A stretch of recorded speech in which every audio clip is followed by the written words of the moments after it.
have the paired channels link for you. I'm sending it to you in the Google chat right now. You should be able to click that and get your YouTube live.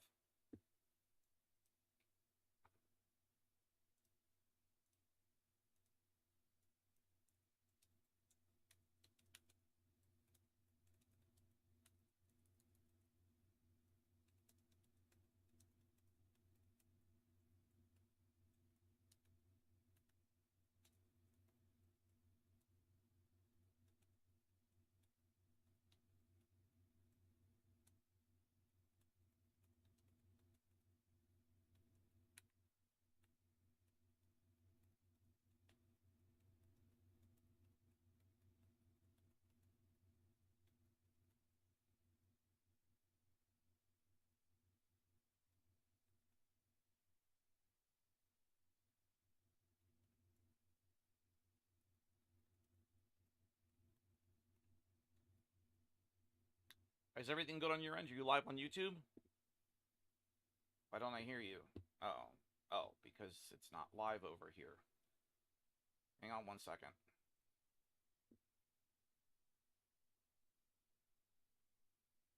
Hang on I know you can hear me, Jammes. I can't hear you because of something stupid. Hold on 1 second.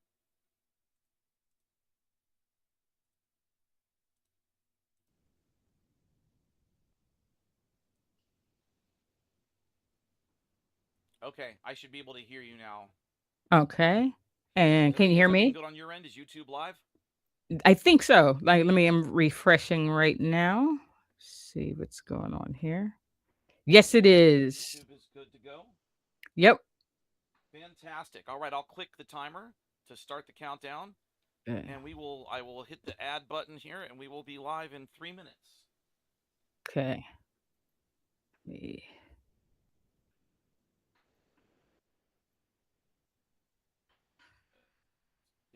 live. Yes.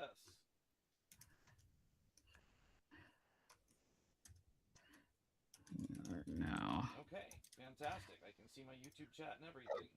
And live on Facebook. Okay. Everything is good on my end. Yes. The tech stuff, the tech stuff tries, but it cannot defeat us. I need to kill the sound back here so we're not getting horrific echo from my laptop that I'm monitoring from in the background. That's what I decided to do. I had to mute Yeah. here. Make sure that both of the laptops that are running in the background are muted.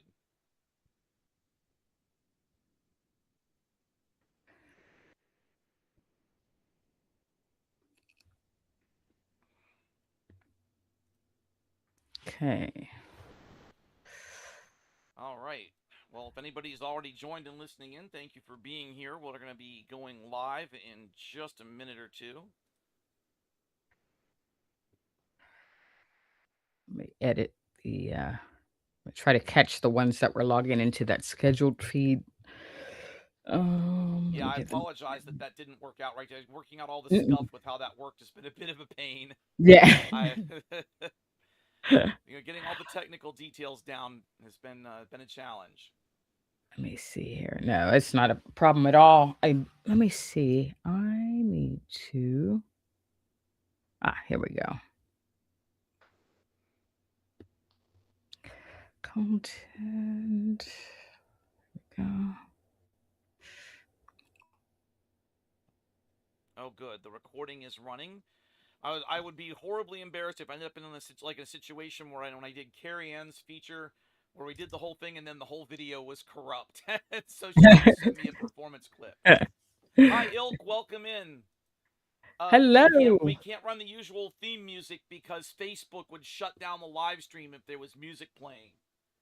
Jom's playing live is no big deal, but we can't play the usual music that I play at the opening of the show and during commercial breaks because Facebook. Let's see.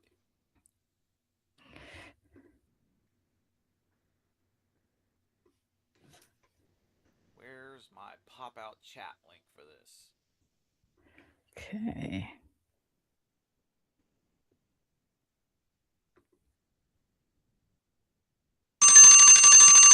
Oh, that's loud. Uh-oh. welcome everybody. Welcome in, welcome in. Hey Jack, how you doing? Yeah, I was hoping that you and Nikki would, you and or Nikki would be able to make it. Glad that you guys are here. Thank I'm you all for fixing being one more here. thing on my end. Let's see. I want this, and I can move the chat over here. I'm trying to move it so that I'm actually like looking at the camera and not looking up and off into space for this. And I couldn't actually turn the other chat window on until the show was live, so it took a second. So appreciate everybody's patience while you saw that. Joms and I spent like 2 hours online last night just trying to make sure that there was not an undue amount of scuff. So hopefully everything mostly works. There we go. All right. It would help if I did this. Fantastic. All right. So I think we are ready to go. So hello to everybody that's here. Uh, let me turn up the gain on my mic a little bit, Ilk. Let me bring this up. Thanks, Shadow Wolf. Welcome in. Is that a little better, Yeah. Ilk? Yeah, I had to bring the gain up on my mic some. Um, yeah, my mic is extremely directional, and I'm turning my head a little bit as I'm trying to get all of my windows adjusted. So I'm just trying to put the chat windows where I can both read the chat and also not be looking at the ceiling at the same time. Okay, we're going to have to do that the other way. Okay, we'll do that the hard way. All right. Fantastic. Everything should be working now. So, all right. Thank you, everyone that's joining us. Everybody here on, let's see, I got to actually check. So, yeah, we're live on Facebook. Facebook is working. We're all good to go. Fabulous. Welcome in, everybody, and thank you for joining us for this artist showcase with Jammes Luckett. This is our third artist showcase, and I've actually been working for ages to set this up with Jammes, so I'm glad she could finally join us. And for those that don't know, and I'm going to actually, because I managed to close my window, while Jammes talks, I'll pull up some links to post for everybody. But Jammes is a multi talented singer, songwriter, multi instrumentalist, graphic designer, video producer, winner of multiple awards for her music, for her animation. She's all over the place, and she has been kind enough to give some of her very valuable time to come and hang out with all of us and talk about her life. So, Joms, please say hello to everybody and tell us a little bit about yourself. Hi, everybody. Once again, thank you all for joining us today. I know it's a Sunday evening and or morning for some of you, um, and you've got a lot of places you could be and things you could be doing, but you're here with us, and we really appreciate it. Again, my name is Jammes Luckett, and I am a songwriter, musician, and a general creative person. And I I don't know. Basically, this is something I've been doing since I was a kid. Just introduced to music very early on by my parents, and uh, just kind of hearing having the fortune of growing up when I did, just having exposure to so many different types of music and art, and just being inspired. Just something really kind of bubbled up in me from a very young age of just realizing that it was, I think, I don't know, it's just a natural Types of part of who I am. I music feel and like it's art. just like how just wake up hearing music and go to bed thinking about music.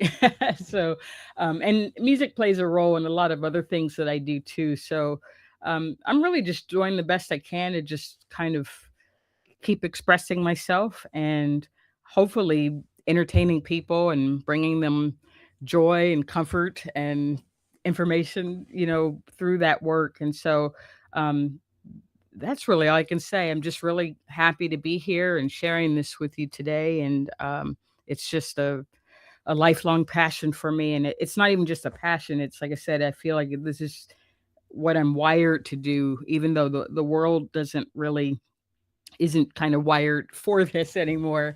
It's still something I wake up wanting to do every day. So anyway, I appreciate your time for being here, and thank you for joining us today.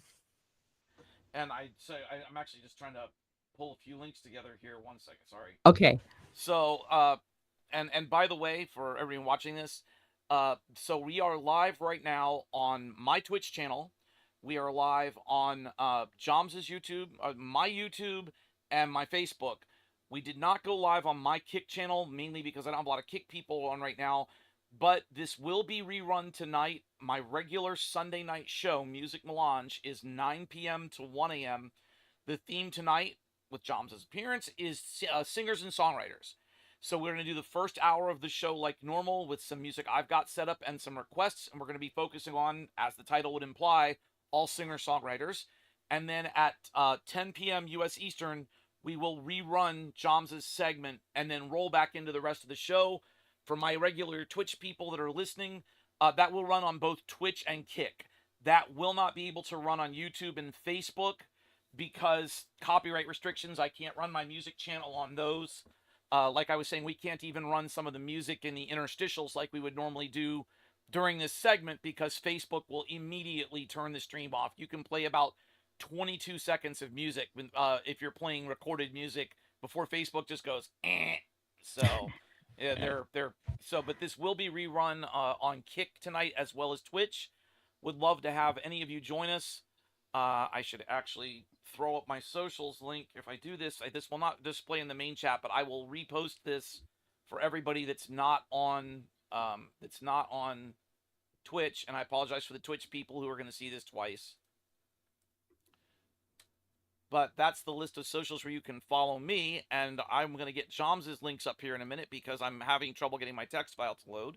But while I'm doing that, so Jams, I actually would love to ask you a question that I Yes. don't know the answer to. I said you're a multi instrumentalist, and I've seen several instruments you play with you, but how many instruments do you play? Uh, that's a good question. No.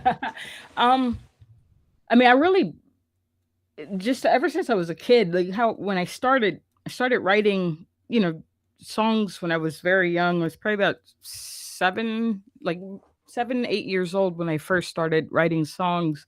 And at the time, like I pretty much just had like toy instruments and then things that like I would make like with like a Quaker's oatmeal box. And that was my drum set with like sticks and things like that. So it was kind of a process over the years of whatever I could get my hands on, I would just try to just figure it out. Most of my music education is purely just picking things out by ear, and then uh, I basically started playing from just playing along to some of like my favorite songs and just picking out notes. Like it started out as a very, it wasn't a magical thing. It was just like picking out little melodies and things like that. And then eventually I started getting into like, oh, this is what a chord is and whatever. So anyway, long story short, I it's kind of just been like whatever I could get my hands on. So I play guitar, bass, drums, saxophone, violin, keyboards, and those are like my main instruments. I would say. I mean, I feel like guitar is my main instrument, but all of those other things are the ones that I probably play the most. Except, and I don't know, like I've tried other things over the years, like trumpet, and it just really depends. It's just like anytime I see uh, an instrument that I can get my hands on. Like I started playing cello like a couple of years ago, and I just love the sound of instruments and just the different textures that they can add. So it's kind of debatable of like what the actual number of instruments that I play is good. And also I feel like it's a varying degrees of, you know, uh competence, you know, but I feel like a lot of my playing is more of like I try to just serve the part that of sometimes there might be a particular, like you say with soundtracks, there were times where um just something special was needed, a particular effect or whatever, and so I would, or a particular texture, and so I did a lot of things of um learning, basically just writing a part And it wasn't necessarily that I was like able to play that instrument in an expert sort of way. It was just more that like, hey, I can there's this melody that I hear and I'm going to keep playing that until I can play that particular melody and add that texture to this work. And that's really you know what it is basically.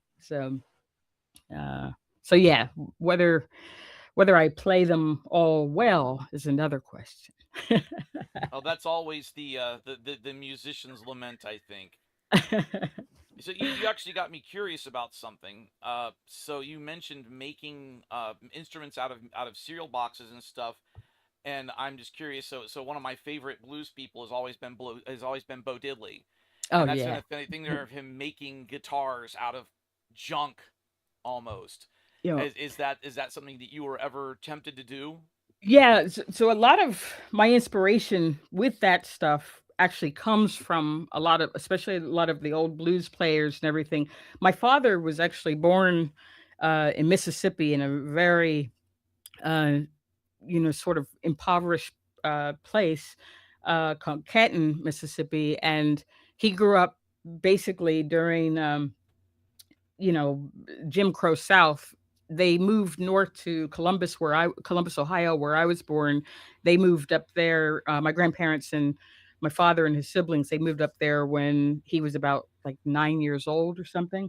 And so anyway, there's something about connecting with like my father's story growing up.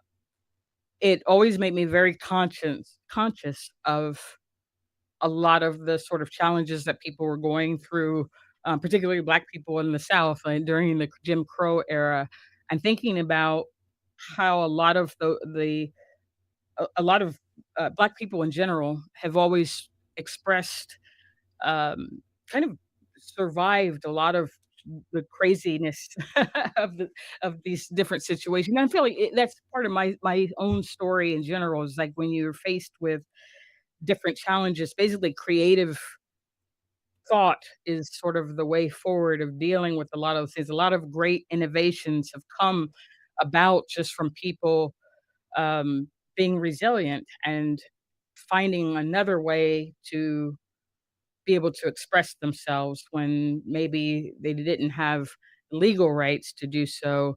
So that making that connection between, say, my father's upbringing and then a lot of the things that were going on around where he grew up, even before he was born, I really thought a lot about how a lot of those people were making, like, you know, cigar box guitars and the innovations that led to, like, electric guitar distortion and things like that, and so it's always kinda sat with me in a lot of ways, and so even from a very young age, that's part of the story of me starting to write songs and to go down this path of, um, really dealing with a lot of different types of mediums and all that, was not having money and finding a way for me to be able to express myself, and so that's where that came from, and over the years, I've done a lot of things with just dealing with,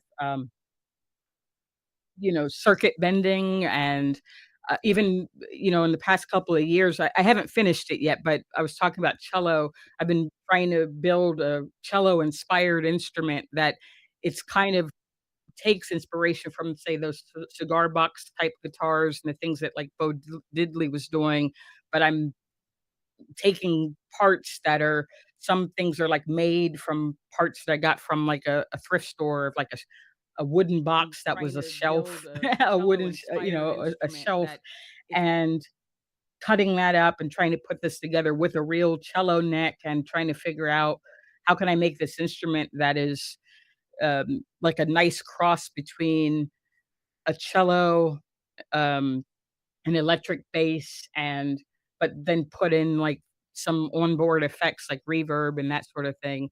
So, anyway, so I don't wanna keep running my mouth to you, but No, but no, it that's the whole reason that we're here is to yeah. listen to you run your mouth. Believe me. Alright, alright, Nobody alright. nobody's here because I'm pretty. Yeah, alright. But it's just, that's it. It's just I don't know, that like I said, I'm very much a person that's I love learning. I love experimenting with things. I love just seeing where a question will lead you. So, and like I said, I feel just my own circumstances through life have resulted in me being a person that's very resourceful. And so a lot of that does kind of lead back to that sort of place where I like to, um, if I don't have access to something, I'm going to find a way. I'll find a way to either get access to it or make something new so that I can at least sort of approximate the feeling that I'm going for. So that's really a key part of everything that I do is just like, hey, if some wall is put up, I'm going to find another way to be able to express myself and exist. So, Beating down life. By the way, I yeah. just want to stop. I don't know why it's not happening, but if anybody is viewing on Facebook, for some reason, anything that you type on Facebook, I see it in the restream chat, but the restream chat is not broadcasting to Facebook, for which I apologize. So you are not seeing anything that gets typed in the group chat, except where it's visible on the screen. But we can see you on Facebook if you type anything. Um, so I will be posting all of Jams's links. Uh, they are all in the various posts that I've been doing the last few days. Let's see if that works. Yeah, nothing posts into Facebook chat for some reason. I don't know why Restream is doing that. But Facebook people, if you type, we will see you. I realize you can't see all of us actually typing except for in the on-screen thing. I apologize, but we can see you, and all of the links will be shared in Facebook post on there. And for Joms' viewers over on YouTube, obviously what I type in Restream, what that's going out to all of my channels, you're not seeing it. But if you care to find me and follow me anywhere, it's really simple. It's at DJ Kid Gorgeous PE, basically everywhere. The only site that I'm not on right now is Instagram because Meta decided they didn't like my Instagram, and I'm fighting with Meta about that. But Facebook, YouTube, um, Twitch, Blue Sky, Kick, and X, all at DJ Kid Gorgeous PE. That's where you can find me. So, and yeah, I would love to have some of you drop by and catch this because obviously, in addition to Joms, I support a lot of independent music, and I'm just gonna give the plug here, not for me, but to come out and support all the independent musicians that I showcase. Right now, if you check my YouTube, in fact, you can see past artist showcases with Jenny Colquitt and Carrie Ann Music. Unfortunately, the Carrie Ann Music is a short because it was a video corruption issue, but there's a long one with Jenny. There'll be a new one of those coming, and hopefully we can have Joms back on again next time she's got a new project to promote. So Bring it. yeah, absolutely. So so why art mechanics? Where did the name come Um, from? basically, it's again part of that same thing I was just talking about in terms of just always having to, I don't know, do a lot of different things just to keep going. So I feel like everything that I do is connected in some sort of way because I have to, I you know either, like I said, sometimes when there's like a different, you know, I've run into a different sort of barrier or whatever with one thing, I kind of had to go down another road to be able to just either make a living or otherwise just to be able to um continue to have a seat at whatever given table I was at the time. And so it's really turned into this thing where um I end up feeling like an octopus sometimes of I have to, everybody talks about wearing multiple hats, and it's like, well, for me, that is true because it's like if I didn't, I would have probably already been in a ditch somewhere without. It's part of like a survival set of just being able to do a lot of different things. So I just needed a um a name, like a, production company, a record label, imprint, something like that. I wanted something that would really just kind of represent all of these different arms that no matter what, whether I was able to shift into more of a musical direction or if I was doing, software development or, um, graphics or whatever it is, what all those projects like that particular entity seems, works for all of that. So that's really what it is for me. And I think just the idea of just keeping an open mind in general, where I feel like we've moved into this direction where so many things are about specialists today. And I think there's 100% a place for there to be specialists. We need them in a lot of areas, but there's also something to be said for a person that is a generalist, because I feel like that's the world. That was what the world was really built on, of people like, say, even just go back to say a Leonardo da Vinci or something, or Ben Franklin, where these are all people that had a lot of depth to their backgrounds, were interested in a lot of different things, and all the things that we still know and love them for came from their ability to, you know, study multiple disciplines and to integrate those. Those people did not see, "Oh, well, this is music. Oh, and this is art." It's just like that was all part of the same thing for them, but I feel like we've moved in this direction that's very uh backwards, where we see everything as like so separate, and to me, like, they're not. That's all part of the same, whether I'm writing a story or playing a song or doing code. To me, that's all part of the same process. And so anyway, that's what art mechanics is for me, is that I wanted to just sort of send that message that um these things aren't separate and they shouldn't be separate. They it should all just be seen as different ways of people being, having critical thinking and being creative. And I don't think that a person has to necessarily have an artistic uh, pursuit for them to be creative. I think we as human beings, creativity is basically how we got fire and how we got the wheel and we got the printing press and all these things. So I just hope that one day we can collectively get to a place where the majority of people agree again that there's nothing wrong with having many different interests, and that we could solve greater problems if we, you know, had more of that sort of perspective. Well, that certainly beats my explanation. I know you and I were talking yesterday about all of my about all of my various and assorted creative pursuits, all the different things I do, and in my case, it's just ADHD. So that's that's my only excuse, is all the ADHD. That's what it is with me. By the way, I'm gonna throw something up in the chat, and Joms, I can't put this in your chat on Mhm. YouTube because it's links. But if you want to copy and post this, so folks, just so you know, those are the links that you can use that anybody can use without having to have like Twitch bits or anything to send tips usually to my channel. Not asking for tips for me. If anybody is enjoying this and wants to throw a couple of dollars uh, in the pot, any money that you throw in as tips for during the appearance here is going to go back directly to Joms. So Aw. you can use that to send the money in, and I will PayPal or Zelle it over to her after the show. So any money that comes in, that's all as a thank you to her for coming and hanging out with us and giving us the time. So, toss a Aw. coin to your streamer, to your streamer's guest, and so your streamer in it for once. So now, on that note, though, you kind of segued into what I was talking about.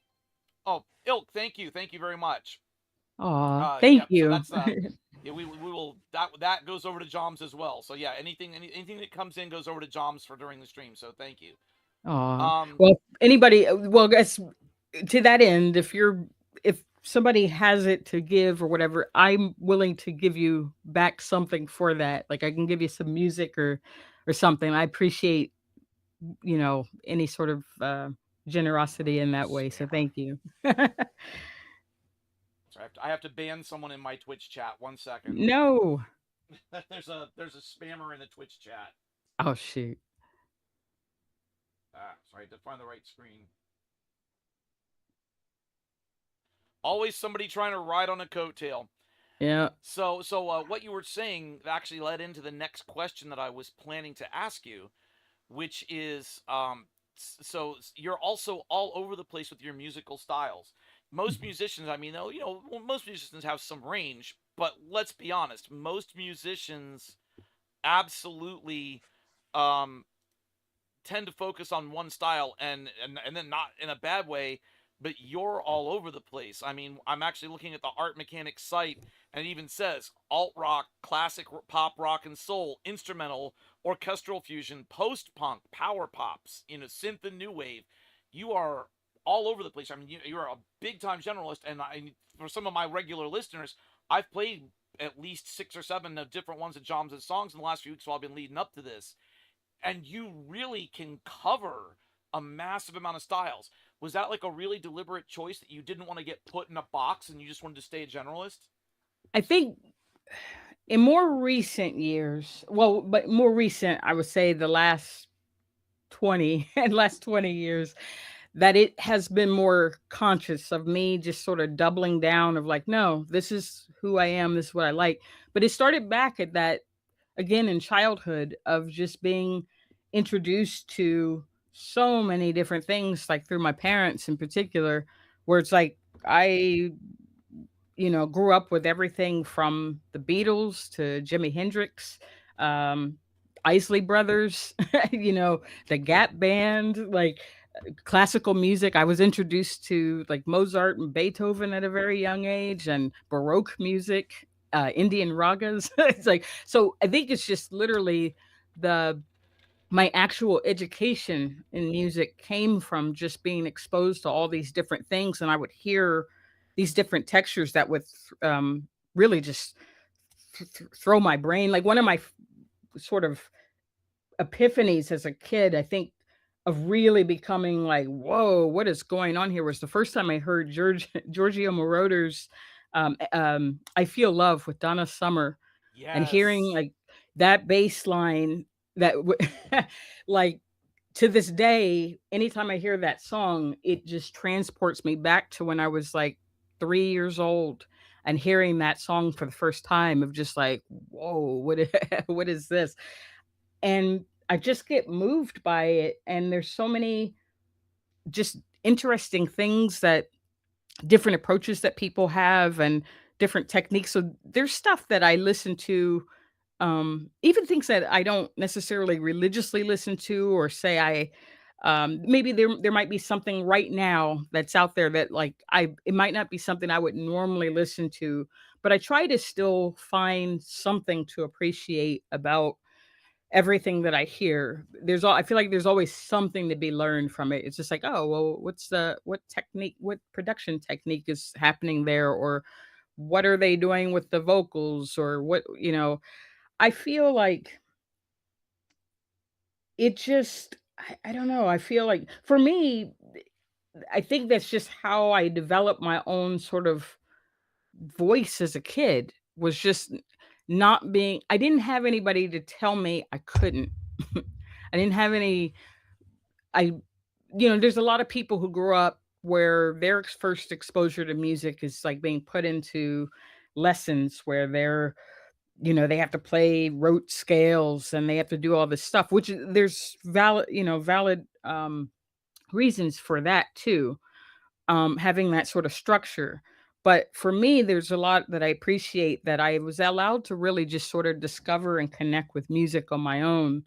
And I just got to find all these different things that I love about different artists. And I feel like also growing up at a time where the pop music that, say, Gen X grew up with was very different than what there is now. We still had many more artists that were informed by the things that came before it, from, we'll say, from the early 1900s all the way up till, you know, I would say the last heyday of real catchy pop music was probably the 1980s, where I'm talking about really wide ranges when you're talking about a melodic line. stuff that really, really makes you want to hum along and sing along to the whole entire song, not just because of, say, lyrical content, but because it's like it's super catchy. I'm just saying I grew up with music like that where I was just constantly surrounded by it, and you see it all through jazz, pop, rock, punk, you know, R&B, soul, funk, all this stuff, and so that's why I feel like I couldn't help but just be see it all as almost like a puzzle to figure out of like, how did oh, wow, what is it about that that makes it click? Why is this stuck in my head? Why is it that I can't shake this? Why is it that that makes me feel the way I feel? And for me, I guess that's all it was. It was that I was really pursuing it, just trying to understand why music made me feel the way it did and why, you know, I lost my father at a very young age, and that's where the music was my way of dealing with that, of, like, not really having anybody to, like there was no counseling, there was none of that. I It was something I kinda had to process on my own of dealing with, like, that sort of loss, and I think because of his relationship to me with music, music became the thing that I kind of responded to that with, of just like it was my way to still almost have my father with me. And I guess through that, I kind of felt like, well, um, I just love the process of just being able to figure out again how music made me feel, but also just when I would write certain things, even as a kid, I started feeling like, wow, I feel so much better. And I also wanted to understand that too. What is it about music that allowed me to like release all of this stuff that's really pretty dark and heavy for a young girl? But it brought me such peace. And to this day, like I still feel very fortunate to have this as an outlet to celebrate, to find comfort and mourn and to honor people and things like that. So that's really where it comes from. It's just that sort of idea of uh, just being able, basically, the nerd in me to just sort of study where all this stuff comes from and why does it have the effect that it does. So I gotta ask. So we've been talking about your music for about a half hour now. It's been a Any long. chance that you could play us a song? I sure will. Let me see here. Fantastic. Get something for you. So this first one, I was going to start out with something that came Oh, from. I'm sorry, John. I gotta Oh, interrupt 1 second. By the way, just go so ahead. everybody knows, uh, this is being recorded. Like I said, I will be playing this back tonight during the regular show. There will be a recording of this left up on Facebook and on my YouTube, but for copyright reasons, the song sections have to be cut out. Joms is welcome to leave a recording up with the songs on her YouTube. I can't do that, but for my Twitch people, like what's happened with our previous artist showcases, the musical performances will be saved, and those will be eligible and be able to be played during my shows. So I collect my exclusive music library. All right, I'll shut up and mute my mic so John can play. See, so this first song, let me switch back to talk here. So this first song I'm going to do basically comes from the very early parts of what Poperatic became. I used to have a project called 813, also known as Alien Tempo Experiment 13. And so this song came from that period of time. Like I was in college when I started this as just like a way to, again, to just to be able to keep playing. And I had been a part of other bands and that sort of thing, but it was kind of like oftentimes kind of got pushed to the side and like wasn't really allowed to um, play my songs. And so I started this sort of solo thing so that I could continue to be able to just write songs and play them. So anyway, this comes from that period. It's called Holding My Breath.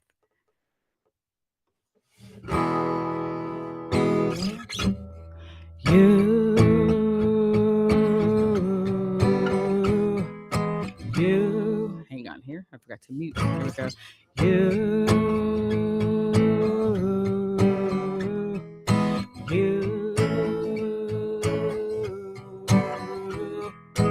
you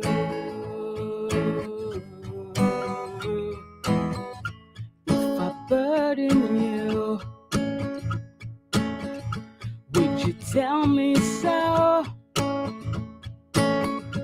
I won't bother you anymore than I have to. Didn't realize friendship had a price. Silly me, I can't even afford to pay attention.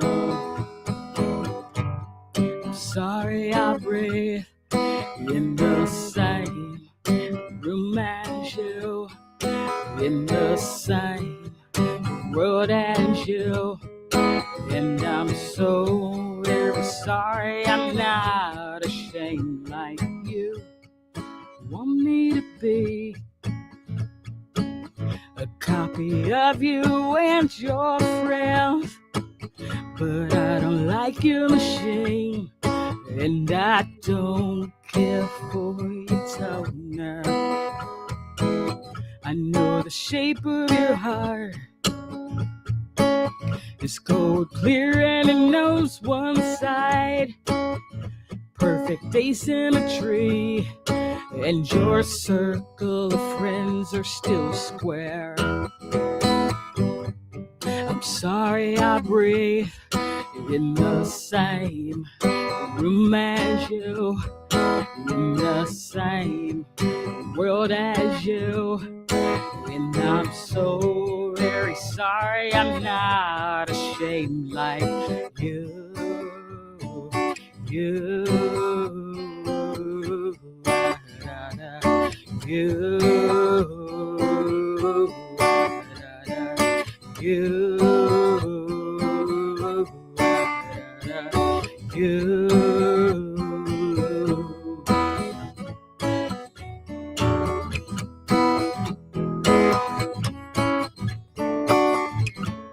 have a decency to tell me and leave me with an ounce of faith that somewhere there's a friend I know, and I'll be on your merry way. Would you do it for me? Between the light of the sun and the moon, would you do it for me? Like I do it for you.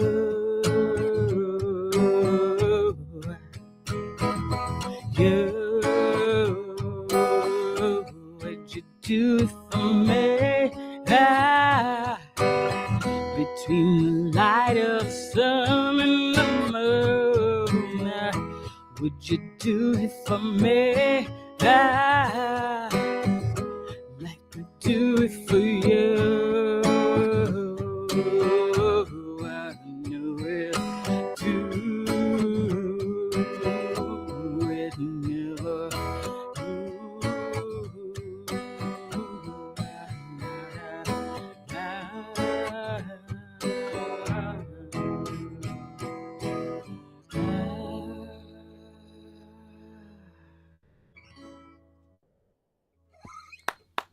Very nice. Awesome. Very nice. Thank you. Thank you. I do apologize for everybody. Like I said in chat, I keep turning around because I've got two laptops behind me where I'm monitoring the streams. My main freak out there was I was worried about Facebook disconnecting the chat while we played music. Facebook is really bad about that, so I was making sure Facebook wasn't cutting us off. So fantastic, Joms. Thank you. Oh, So thank you. how when was that song written? What era is that song from? That was from college. It was like that one was probably that particular one was probably written around 95. Um it was like a couple of years after I started basically what Poperatic became basically, or what became eventually became Poperatic. So yeah, about 95 I think. So that actually comes into the next thing I wanted to ask you about. Um, so Poperatic is one of your musical projects, not the only one, but that's been one of your big ones. And you'd actually, from what you told me when we first started talking last year, was that you had retired Poperatic for a while and then we're bringing Poperatic back. Yeah. So, um, so you said that was part of what became Poperatic, Yeah. and that's what you're in terms of your musical projects. That's probably would you say I'm correct to say that's what you're best known for? Yes. Yep. And mostly because of soundtrack. Well, I mean, I would say it's my biggest passion in terms of this particular project, and because of me starting it in college, all the soundtrack stuff came from the relationships that I had in college. Because I went ended up going to USC for I transferred out of Denison University in Ohio, and then ended up out in Southern California at the University of Southern California, where I met a bunch of different filmmakers like Lucky McKee and Ryan Johnson and people like that. Um, Wait, other you know people would know Ryan my work. Johnson, Yeah, he and you lived on the didn't get to cinema do floor Star with us. Wars? That was Yeah. rude. Yep. Yeah, so Ryan, he lived on the cinema floor. We all lived on the cinema floor together. It was a co-ed dorm floor basically at USC. So there's a number of people that on there that have gone on. So Ryan's cinematographer, Steve Yedlin, he's shot. He's basically shoots all of Ryan's movies. He was on the cinema floor with us. Both of them worked on May. So if you go back and Steve shot May, and Ryan was one of the editors, and there's a whole sort of incestuous thing with all of these people. But that's where all of that sort of began. All of our careers kind of, started and converged right there on that cinema floor. So Chris Sievertson is another person that was on there. He's um, has gone on to do a lot of different things. There's a number of people that lived on that cinema floor that have gone on to uh, some cool things. There's like people that are now journalists and film critics and authors and all sorts of stuff that was there. So some of them I was actually in bands with when we were in college together, and did a lot of the like short films and stuff. Like I was doing stuff with in some of Ryan's films, and that's it. I think I'm getting off track here, but but So anyway, that's where all that came from. I want to loop back to the Poperatic thing because I have another question there. But now I know about this because I looked this up again when we first started talking last year. But could you explain for everybody else what May is? Yes. Oh yeah. So May is a feature film that we made. It was released officially in 2002, and it was made by my old collaborator, Lucky McKee. He was one of those people that was on that cinema floor. And actually, the project of May itself was born there at USC. And I actually played the original May in a series of short films that he did back then. And so we worked through a few different sort of iterations of like what that character was going to be and what the story was. And eventually, shortly after the USC days were over, Lucky got a chance to produce the actual full length feature film of it, and it came out and went to premiered at the Sundance Film Festival that year, and then was later picked up by Lionsgate for release. And so it didn't really get a whole lot of support from the studio at the time. So it showed limited run in theaters uh, in the United States. We actually had more success overseas. I've heard that it was actually showing in different places, like in throughout Europe and elsewhere. So And you're like so Jerry Lewis. You're big in France. basically, and so it basically it's gotten what people refer to as a cult following over the years, but it's basically like it's really like a sweet sort of, we always call it more of like a fairy tale. It's like a fantasy. It gets thrown into it's a horror film too. Like, I mean, that's what it's mostly classified as, but I see it as more as like a really dark fantasy film. It's based kind of loosely based on the story of, Mary Shelley's Frankenstein, and it's really a story that a lot of people identify with in terms of she's just a girl that's really in search of companionship, and she's just trying to, become comfortable with herself and make connections. And so I don't want to ruin it, and just in case anybody has never seen it and wants to check it out. But it's just like it's a different take on the Frankenstein story, but it's also a story about a sort of an outsider that's trying to just make human connection. So, but yeah, but anyway, I, you know, started out because of my having been in bands with Lucky throughout our USC days, um, and doing like some music for some of his stuff when we were in school. It was kind of agreed upon that, well, as he was writing this story, that like, hey, if I ever get a chance to make this Started into a out. feature, I want It was you to kind of do the agreed music for it. And so upon that, when well, as he he was writing got a chance to this do that, that's how I got him. Got on board with doing that. And so anyway, that's what people know me for. At the time, I was still operating as Alien Temple Experiment 13, and I was also known as J. Barnes Luckett at the time. That's a whole other story. But um, so anyway, basically, a lot of the songs that are still considered operatic songs today, they started out as these 813 songs. And a lot of people, I would say the majority of people, probably know my work from that film, and then other projects that I've done with Lucky, like The Woods. That was like an MGM thing with like Bruce Campbell and Patricia Clarkson, and then Masters of I Horror. I Yeah. love Bruce. I have met Bruce a couple of times in person. I'm a huge fan. He's He's like the coolest guy. I'm so jealous you Yes. got to work with him. I would kill to work with him. Yeah, he actually prank called me when I was in the when I was in the studio working on the choir tracks for The Woods.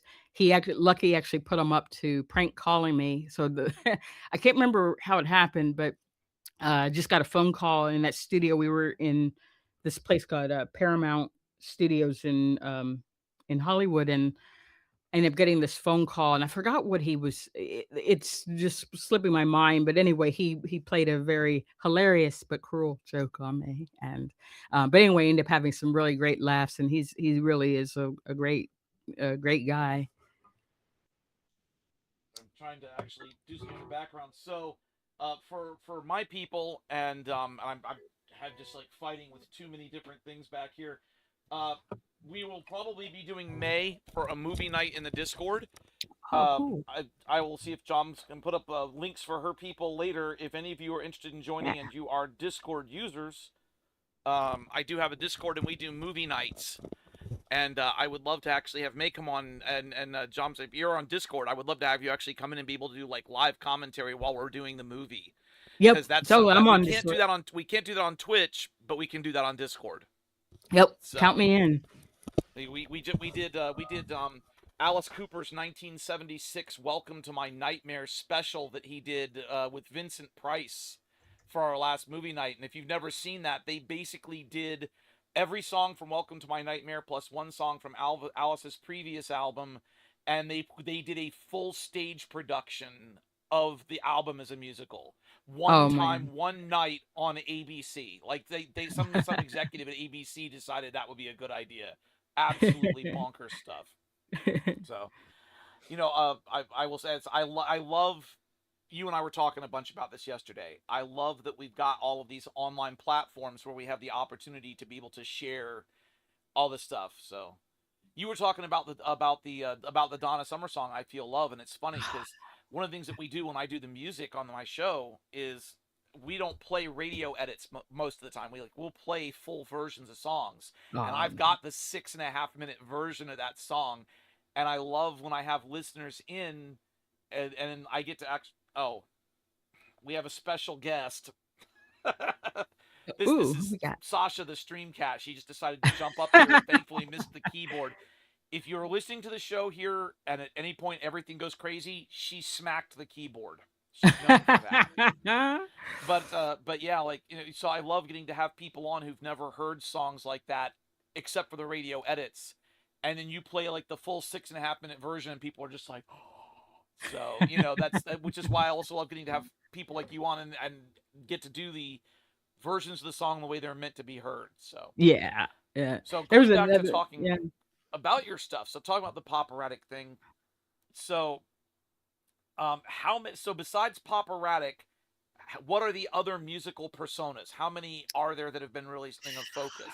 So that's changed over the years. I basically have gone through a process. I'm still basically in this process now of starting to split these things back out into their own separate entities. For a while, I tried it where I was just like, maybe things are too disjointed and it's making things harder to find. And that there was some truth in that. So I basically start putting everything under my name. But the problem with that is just that we're in this sort of algorithmic era of like when I was like on Spotify and things like that, it was like impossible for a lot of people to really find my work or to really make a connection with it because everything is so focused on dumping people into random singles and stuff. So you come in and say you're a rock fan and you come in and you hear me doing this electronic stuff or you hear me doing this sort of orchestral piece or whatever, you don't necessarily know that you would connect with Poperatic or I I think in the end I really think people are eclectic, that they have eclectic taste, but it's just the way that the discovery process happens with a lot of these platforms. I think it makes it very difficult for somebody to really know, to really truly explore an artist to see, oh, yeah, maybe that particular track isn't my thing, but wow, they do other things. Or just in general, just I feel like a lot of the way that we used to have, like, say, the old MySpace or the old mp3.com or something, you could go to an artist's page and you would see, say, the first 4 tracks that that artist wanted to highlight about themselves, and then you could just see, you know, certain other, collections of albums or whatever, but now it's a lot harder to do that. So anyway, my point is that I had to sort of go back to parting out all of these different acts. So there's in addition to Papa Radic, I also have One Cut Mercury, and that started out as kind of a joke where it was I just wanted to see what what the reaction would be. But it's basically me with like a my really truly masking my voice and doing this sort of like I don't know, like dark electronic new wave sort of thing as this character called Merc Shanley. And then I have Thrill Harmonic, which is more of it's got a rock sort of feel to it, but it's very orchestral driven. And then I have one called Regard Neuf, which is um, stuff that's more kind of if you like Portishead, like that sort of um almost in the vein of like maybe like a trip hop, but just definitely like a more moody sort of vibey electronic music. That's what that is. I can't even remember. Oh, Sister Transistor. That's sort of like the flip side of Poperatic, but it's almost like if Poperatic was just in the 60s. Like what that band would be.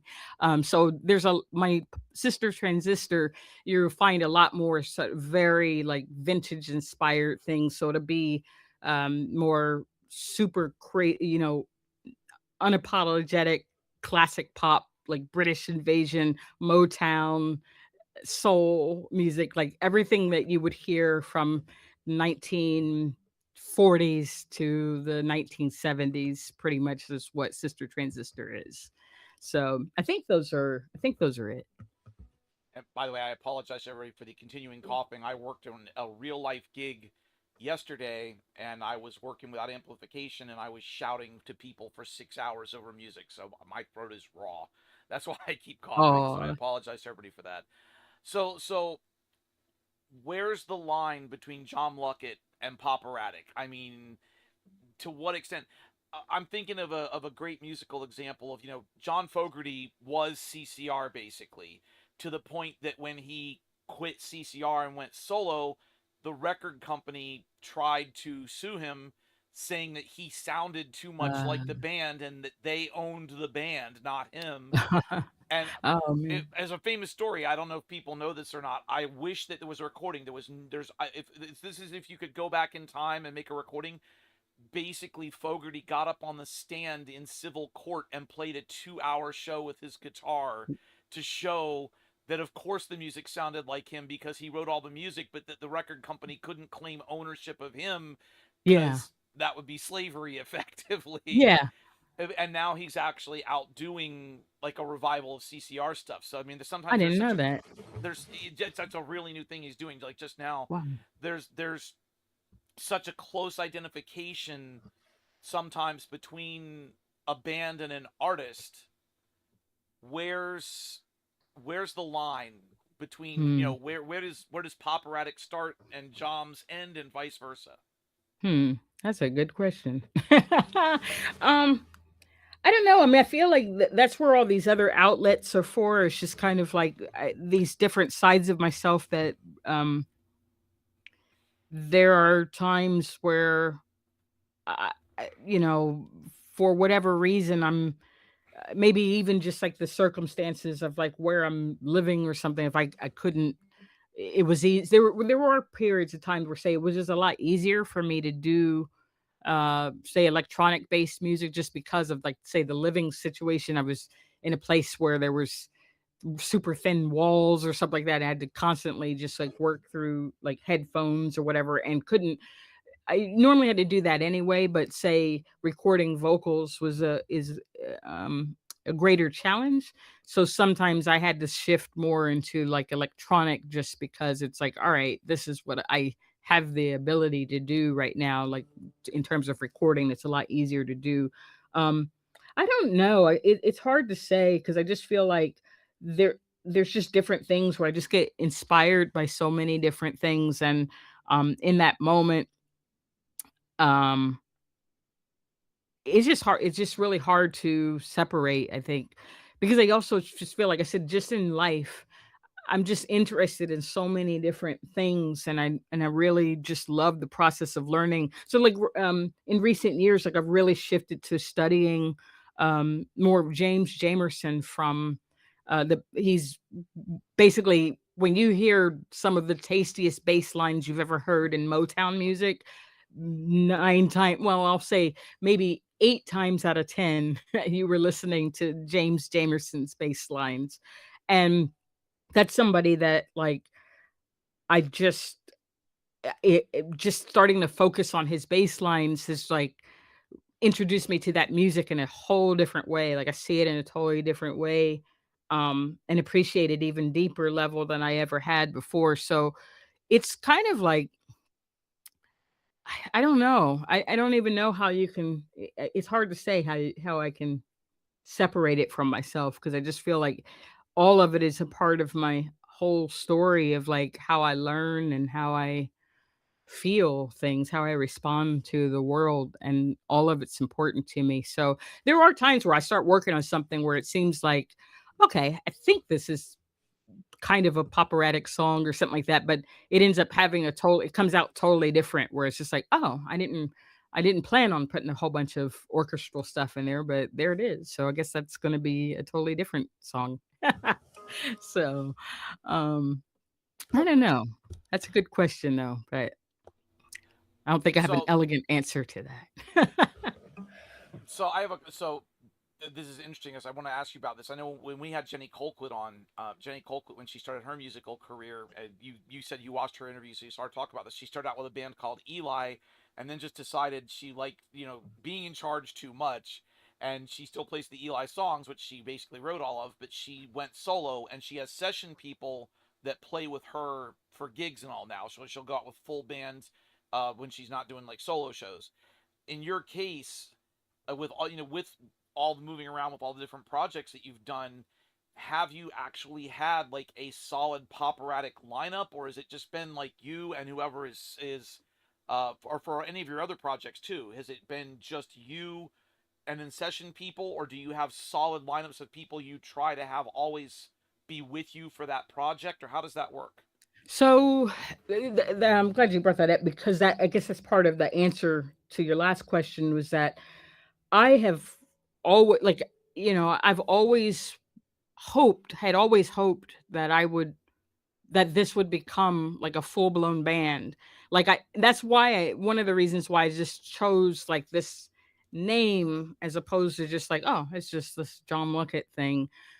Why I was trying to put you know, basically create band names was that my idea was that I just always assumed that like I would one day run into people that would want to join in a band and that it wouldn't be the focus wouldn't be just me. And like a lot of the bands that I love, it's just like there's always like more than one songwriter like involved, like Pixies, not always, but some of them like Pixies, Smiths, Beatles, like, things like that. There's that contingent, but then you also have sort of solo people like, Prince or um Trent Reznor, like Nine Inch Nails, like that sort of thing. So there's this I've always seen that, like, okay, there's room for that. I've seen people, there's ways that you can carry on and do this by yourself. But I've always had some sort of hope in the back of my mind that it would become a group thing. And so I have worked with session musicians on like soundtrack stuff, and that was pretty much there really wasn't a budget for it, but just was more of a thing. It was a necessary thing in the sense of okay, they've literally given me like 10 cents to work on this, and the schedule is such a breakneck pace. There's not enough time for me to really be able to do every single like layer myself or whatever. So other musicians were brought in for on those in terms of just out of necessity, because my thing is I didn't really want to have session musicians. I wanted to just meet people that I was going to have an actual band with, and that we would start to share co-writing duties, maybe switch instruments and who's singing and things like that. I always love bands that do that. So anyway, I haven't had that. And recently I was trying to get back out and plan shows and everything. And so I did have that particular show didn't come to fruition, but my friend Tim Nordquist, if you're out there, shout out to you. Tim Nordquist, and there was a musician from Brooklyn named Sugumi, who's pretty awesome. And those are people that were going to go out and play shows with me. So that's where I'm at now. Is I'm just like I keep feeling like the way that the so many things are sort of splintered, and it's been harder for me to really connect with other musicians in that way, because I feel like a lot of people see another independent as competition rather than somebody you can collaborate with. And because I've put out feelers for years, always trying to look for people to play with, and it's just never happened. So I feel like what I'm probably going to do going forward is more of a thing. If the financial piece comes together, I probably will start to. If that comes together, I may start to bring in more guest musicians, but only under the condition that it's a. I just would like to. I would like there to be consistency in the music. Like I don't.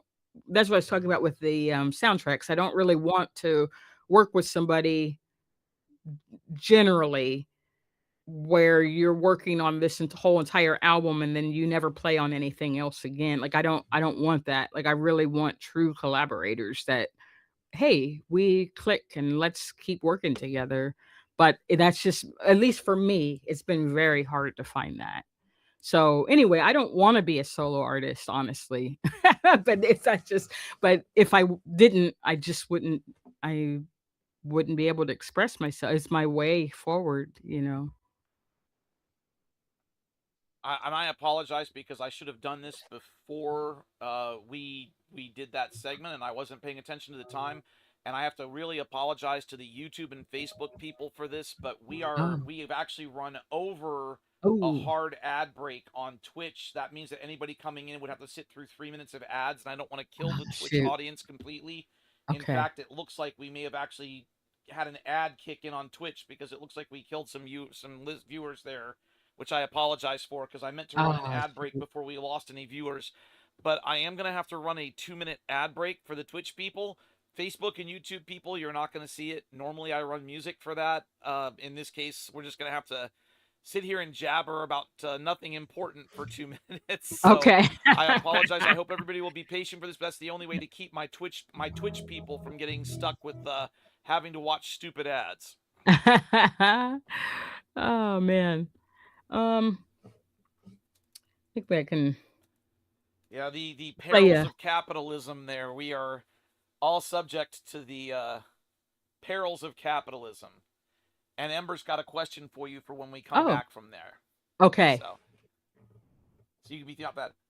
Actually, it's funny, what you were just talking about. I know there's like a bunch of bands that I follow and some of the stuff that we play on the show, Mad Routine or Halocene and all.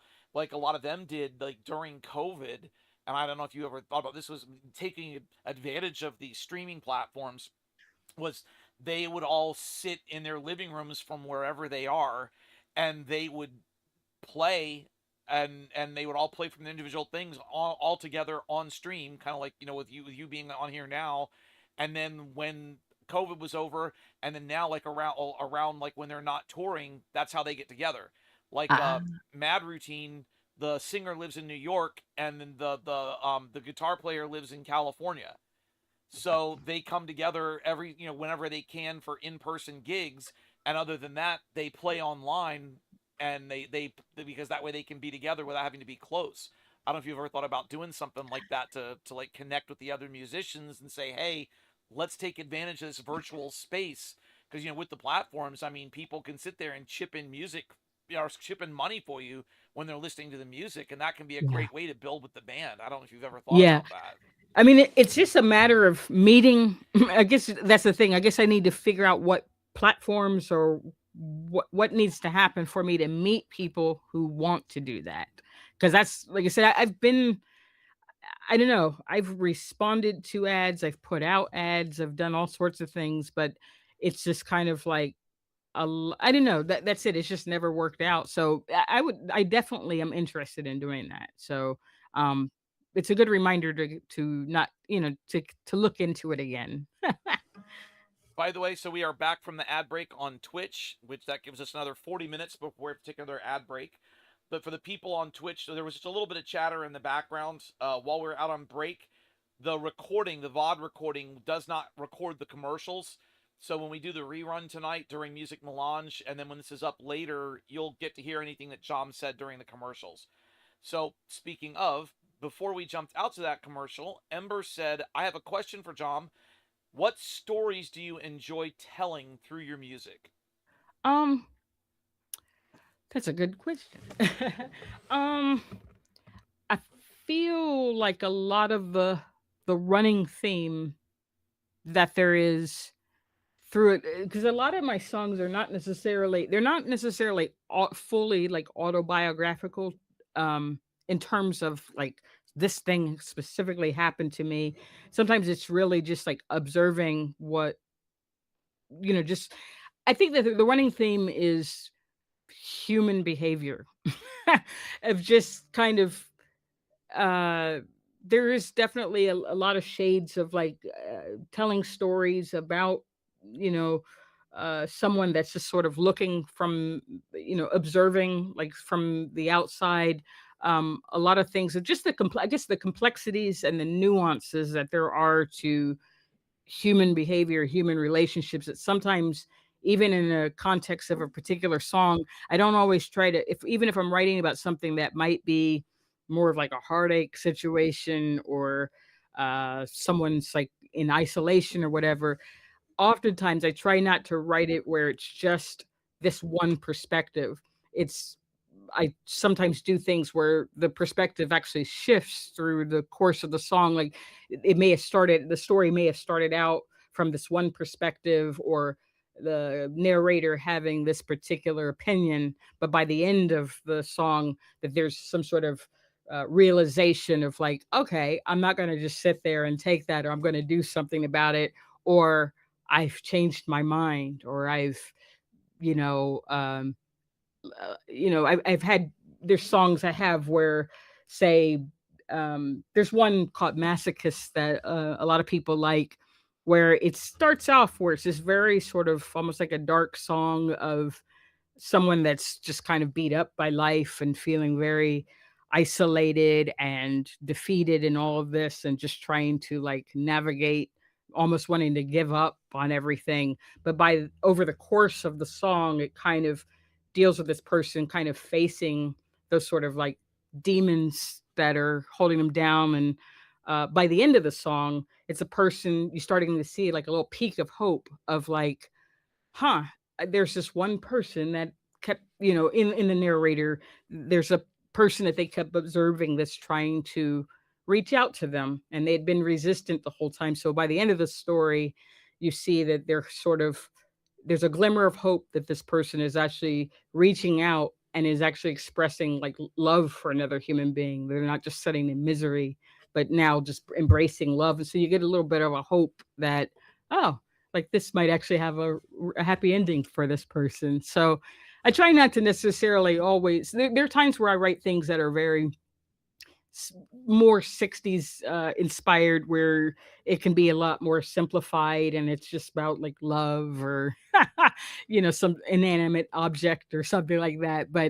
Um but the stuff that I think is most personal to me are these things that just deal with people just trying to I think it's my own story, and in that sense it is autobiographical, of like just trying to find your place in the world and just trying to connect with people and not always understanding like why people do what they do. And I think that that's for me, songwriting is almost like therapy of like I'm constantly confused by what a lot of people choose to do, and it's allowed me to really process of just like, okay, there's everybody has something that they're going through. You don't always know everybody's story. And so um the best you can do is just try to have like empathy for them and some understanding. So anyway, that's what I would say is just basically it just has to do with um just human connection. Just like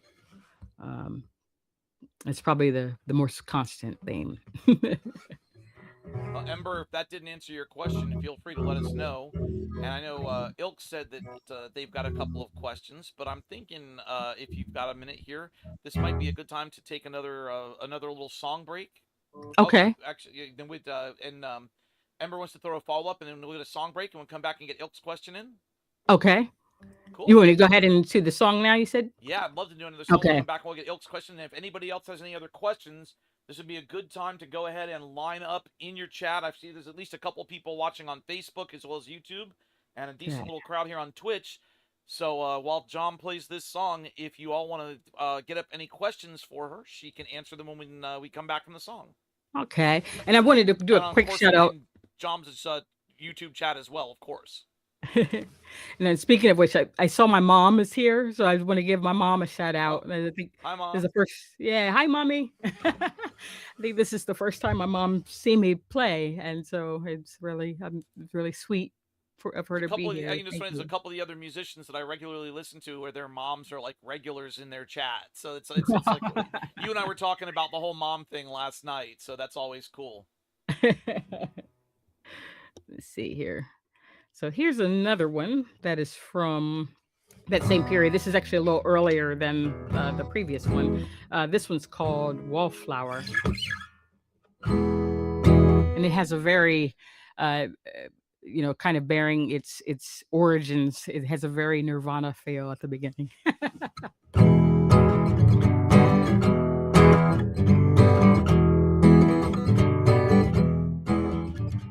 All the kids are wise tonight, despite me in the dimmest light. Funny how the less I do, everybody thinks it's cool but me. You wanna know about me? You say you really wanna know about me. You say you really wanna know about me. Well, I don't even really know about me. Somewhere along and on, nothing's held to crack it down. Others speak till I'm in awe. A rare occasion, that's alright with me. You wanna know about me? You say you really wanna know about me. You say you really wanna know about me. Well, I don't even really know about me.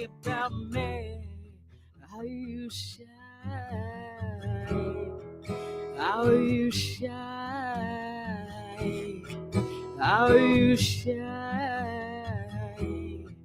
how you shine to describe me, to describe me, to disguise me, to you prescribe me.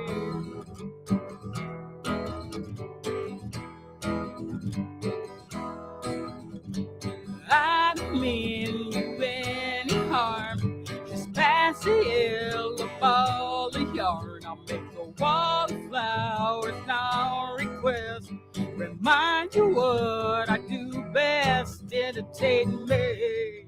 You wanna know about me? You say you really wanna know about me. You say you really wanna know about me. Well, I don't even really know about me, about me. How you shine,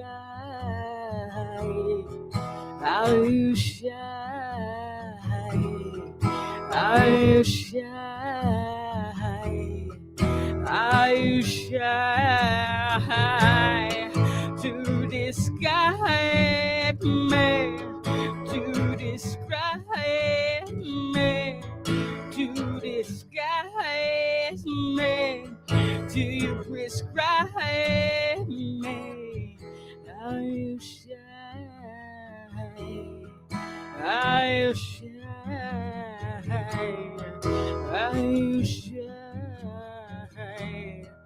how you shine to describe me, to describe me, to prescribe me, do you prescribe me?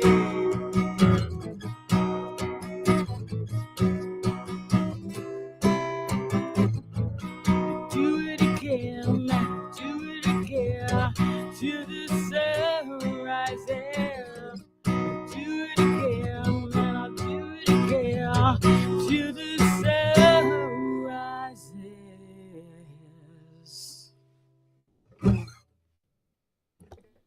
Very nice. Thank you. Awesome. Thank you. So yeah. All right. So we got a couple of questions in the crowd here. So Ilk said before we jumped out to that, I'll assume I can actually scroll back since it decided to choke on me. Um. So of course my chat decided to go out. Let's see. Hold on a Oh second. no. So Ilk said, uh, are there any memorable is there a memorable anecdote or moment that was part of the creative process in one or any of your projects that you could share with us, like a Oh. particular thing that spurred stuff? Oh man. That is a man. Ooh, you're stumping me. Let me think about that for a second. Let's see. Hang on here.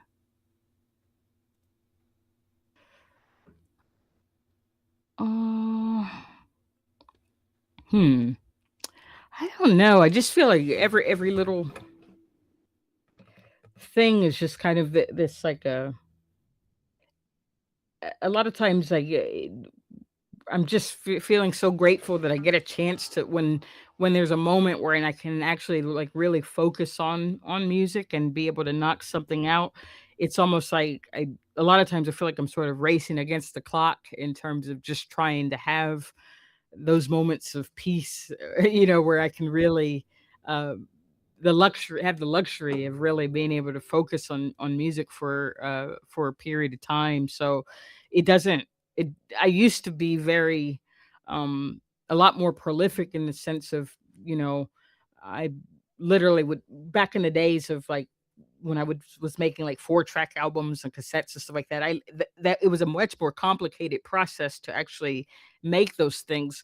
But back then I was like a college student, so outside of school, I had all the time in the world to just be able to make music. And so I literally was probably made like four full length albums a year with uh just cassettes. And I constantly write that much still in terms of the ideas and capturing things, but the actual being able to have the luxury to really finish something fully, it doesn't happen as often anymore. So for me, I think it's just there's not so much of like anecdotes that I can really think of. It's just kind of like I definitely feel like I still get that sort of feeling I had as a young girl in terms of um, just being super excited about music, just really excited to about the process of like, man, it feels so good to be able to do this thing, you know. So that's really it. I feel like every time I am working on something, I just still try to find some sort of childlike joy in it, I guess, of just being appreciative that I have even any tools to be able to make the stuff, and just how much like technology has come a long way, and even just like my studying of like I've gotten better at production over the years too, so being able to represent my stuff a lot better too, where it's like not just these like lo-fi the things are sounding better, and I've gotten better at like drums and stuff like that, and have had situations where I've actually had access to a drum kit and stuff like that. So that's really it. It's just more of this thing where I just feel so grateful when I'm able to actually have the time and the space and the resources to record. So Foofer actually asked a question in your chat that played into something I was planning to do. So Uh-huh. let me adjust my window here a little bit. So Foofer asked about the video for Zero Hour. And Ah, I've actually had played the video for Zero Hour on my stream a couple of times. And because we are doing this on YouTube and Facebook, we're going to have the volume up enough where people can hear it, but not where it's dominating. And we are going to have to talk over it. But I would love to be able to play a little bit of the video, and you can answer Foofer's question about how it came about, kind of what was the thing behind it, and I would love for you to tell us a little bit about what, from your perspective, is happening and what this video is about and what's going on here. definitely. So hi Foofer, hi Vlad. Those guys, they've those two have been around this poperatic universe for a long time. So I'm really happy to see you here. Also, Gary, Michael, like so many. A lot of people that have been here for a long time and found me through like May and stuff. So it's good to see you guys here. Um, so the Let me put Zero this on Hero low in the came. background. Hey, let me get the volume. Let me Oh, get the that's all volume right. down low enough where it's not Okay. dominating too much. Um, so the original song of Zero Hero was written. I actually wrote it for a short film. I was working as a researcher at a .com company in the early 2000s. There was a guy there who was a filmmaker, and he was working on a short about superheroes, and he needed like a theme song. So I was just like, oh, let me give you. I'll write something for you. So I went home and knocked this thing out for him. Again, I was only working with like 4 tracks back then. But I gave him this song, and he was just like, what is this?" Like he was totally like disgusted by this song, and it's really the version of Zero Hero that you know now. It was just recorded a little bit more. Is it literally? It's the same drum machine, the same part. I used the same exact thing. It just had me just the vocals were recorded with a 4 track. That's the only thing that's actually different about it. And so anyway, long story short, um, I ended up dusting that one off probably like yeah, man, it was like a little somewhere around the time that May was done. I actually recorded the bass line with Zach Wild's bass.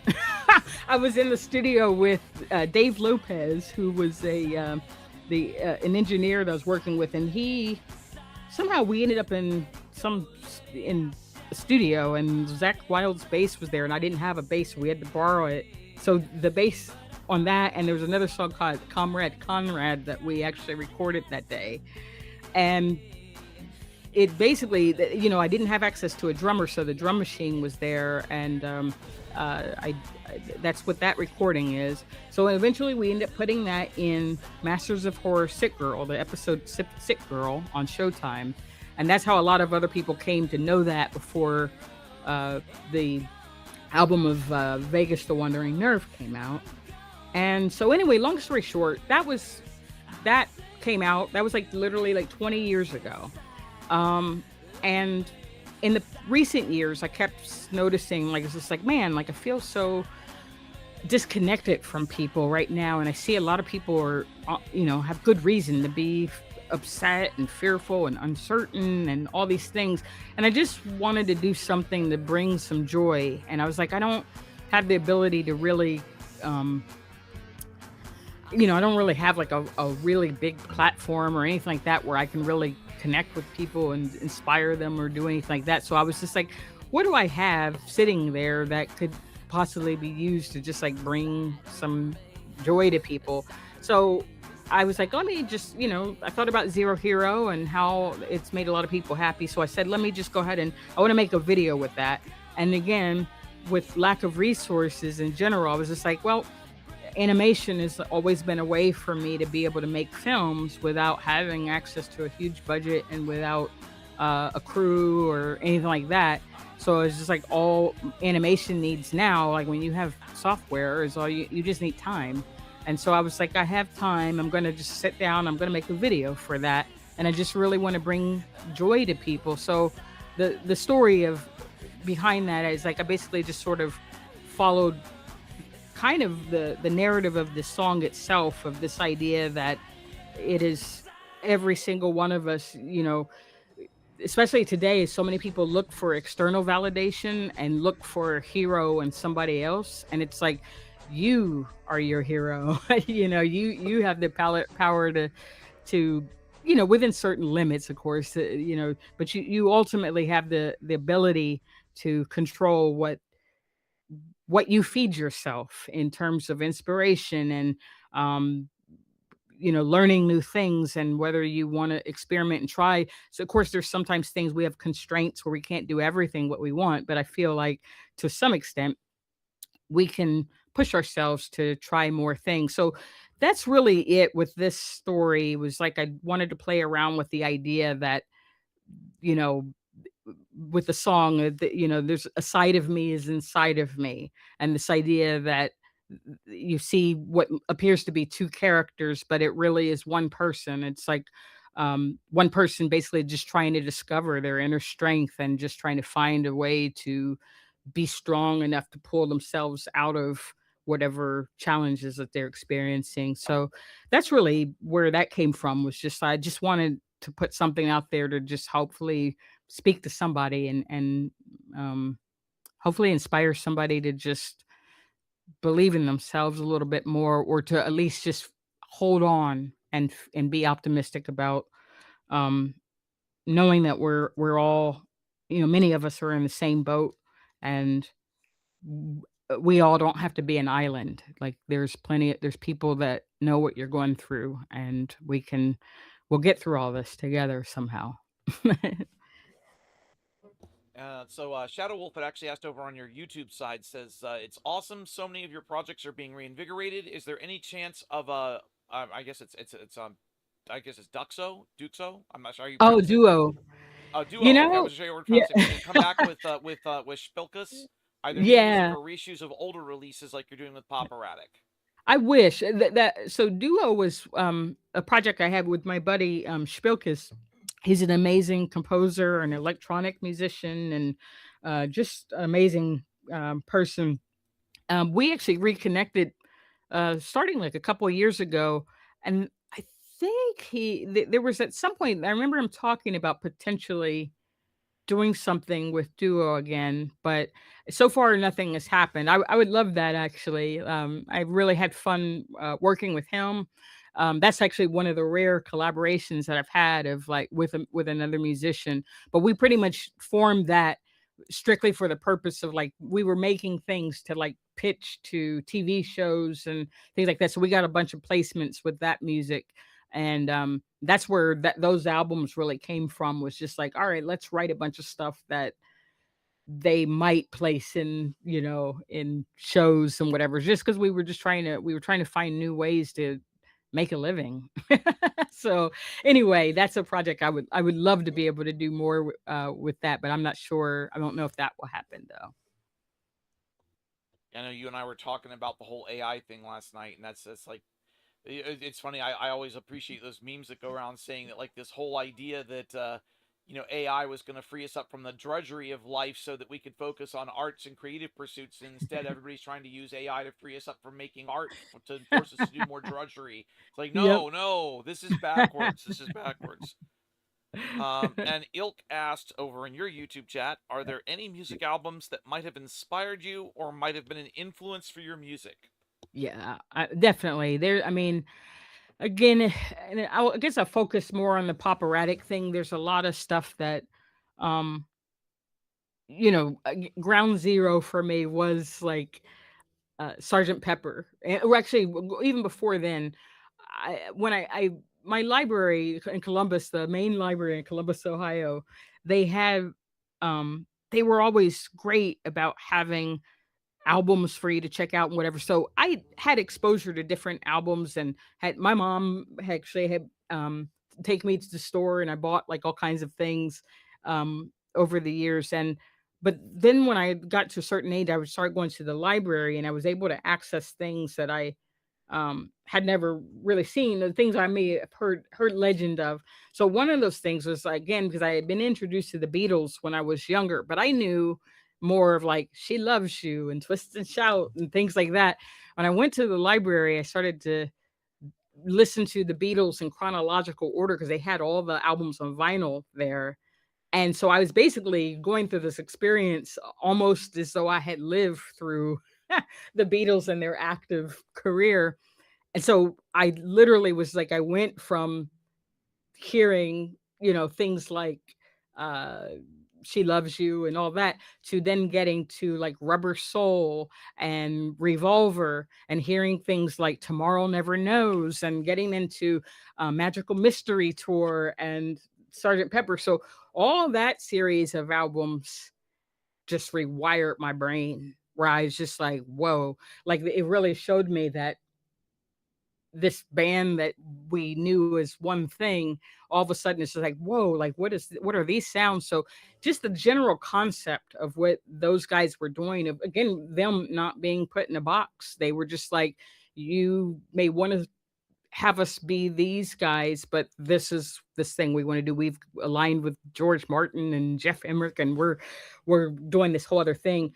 It just totally changed my whole mind. It just rewired my brain with music. So that's like the key thing that still to this day I will always forever love the Beatles. Like it's like that's my group. And so that's the key thing, but then there's other things like Pixies, like all their stuff really, a lot of the textures from that, Breeders, Nirvana, The Police, Prince, um, David Bowie, like there's all these people like that that really Babes in Toyland is another one. They have a amazing rhythm. Like I mean, there's so much that's amazing about Babes in Toyland, but their use of rhythm and texture and all that is another thing that I love. So it's really it. I can't say it's even specific albums. It's sometimes like just these. I love bands that constantly. It makes sense, but I love bands that constantly um, experimented and decided to just like not be limited. So that's really it. I just like to just keep seeing those possibilities and just and I listen to a lot of like classic like old jazz, like cool jazz and stuff. So those guys were constantly reinventing everything. And so from, Lee Morgan, to, Miles Davis, Thelonious Monk, like, there's a lot of people like that too that I just constantly get my brain rewired on a regular basis. Actually, remind me when we're talking, guys. I don't take up on time on stream, but remind me to tell you the story about the jazz bar by my house. I was Oh, talking I about with need to Jenny know. Colquitt the other day, and I got to tell you that story, but I don't want to tie up on stream for it. Yeah. So kind of playing into what you were just talking about. So Ember had said, "What bands or artists did you love specifically when you were in college?" Obviously, going to be the same things you were naming, but then the interesting part of that question being, Do you love them the same way today? Or has there been things that have changed there? Hmm. I think I appreciate it. The love is the same. I think it's just like it's a deeper love now, in a way where it's like I feel like, um, hmm. I think now, like back then, I was really listening to a lot of that stuff, more of just like full blown, just like pure enjoyment of like, I'm this young person hearing this either for the first time or just like revisiting this or whatever. And I just loved experience it, experiencing it from that context. I think now what's happening is like I think just with a lot of things that we were talking about, I've come to a lot of crossroads in my life in recent times where I've had to remind myself what I'm here for and like what really matters to me and making that conscious choice that you know what? I'm gonna align myself with these guys. Like, I may not, algorithm may not love me, may not ever love me. And a lot of people out there may not ever love what I do, appreciate, and that's fine. But my thing is like, it's kind of like how I see like when I was like reading books as a kid of though to me the one of the great things about reading is like you basically get these reminders of that somebody was here before you and like really great books you connect with like not just the story itself but the person writing it when you do make that connection with it it's like it's because that person recognized something in humanity and was able to articulate it in a way that you connected with. And that's how I see music too, and any art really, where I see that and I feel like, oh man, like I look at that music now that I listened to in college, and I just get back to that place of just trying to remember what it felt like to fall in love with those things and remembering like there's still some songs where I hear them and I'm like, I remember exactly where I was and what I was doing the very first time I heard that song. And that's the stuff I keep trying to reconnect with in myself. And even as I go back to my own older songs that were never ever really recorded before, like properly anyway, I'm just trying to remind myself of like what I'm here for and put all the other stuff away, all the other sort of I guess expectations that we put on ourselves and of like what an artist is supposed to do now to gain interest and all that sort of stuff. I'm trying to make that secondary and just get back to not get back. I am in that place. I'm just trying to enjoy being in that place of just enjoying the magic of music and trying to imagine what those people were thinking when they wrote that stuff or what they were experiencing. And understanding that it's a different era that if those people were I guess a lot of thing I think about too, sorry, last thing is that if a lot of those artists were releasing stuff today, they'd probably be anonymous. I don't think most of those that I think about that a lot. A lot of them probably wouldn't we wouldn't even know who they were. So I just feel very grateful that those things still exist and I'm able to keep getting education from it and inspiration, you know. So we are coming up against having to take another Twitch ad break, and I don't want to run over again since I managed to Okay. lose us a few listeners last time. So I am going to run another quick 2 minute break. But I figure, oh, it's absolutely. You'll kind of. I don't think John said she has a little more time, but I think we need to take a 2 minute break, and we come back see if maybe John can play us one more song, and we Yeah. can answer any last minute questions. If anybody else has more questions, I know I got several folks lurking, and we got more people on Twitch that haven't chimed in yet. So if y'all want to get more questions in, we will come back after the 2 minute break. Obviously, the Twitch and or the I should say the YouTube and Facebook people on my Twitch subs won't see the break, but this way anybody who's coming in on Twitch won't get stuck with pre rolls. So I Okay. apologize for that, but I got to work with what Twitch allows to pay for the bandwidth because Jeff Bezos doesn't have enough money. You Nope. know, Jeff Bezos is worth huge billions of dollars and can have penis shaped rockets to go to Mars, but he can't let us have Twitch without ad breaks. All All right. And zapping the 2-minute ad. Let's see here. So while that Um, Twitch ad break is, I'll tell you real quick, just because I was talking with Jenny on her appearance the other day.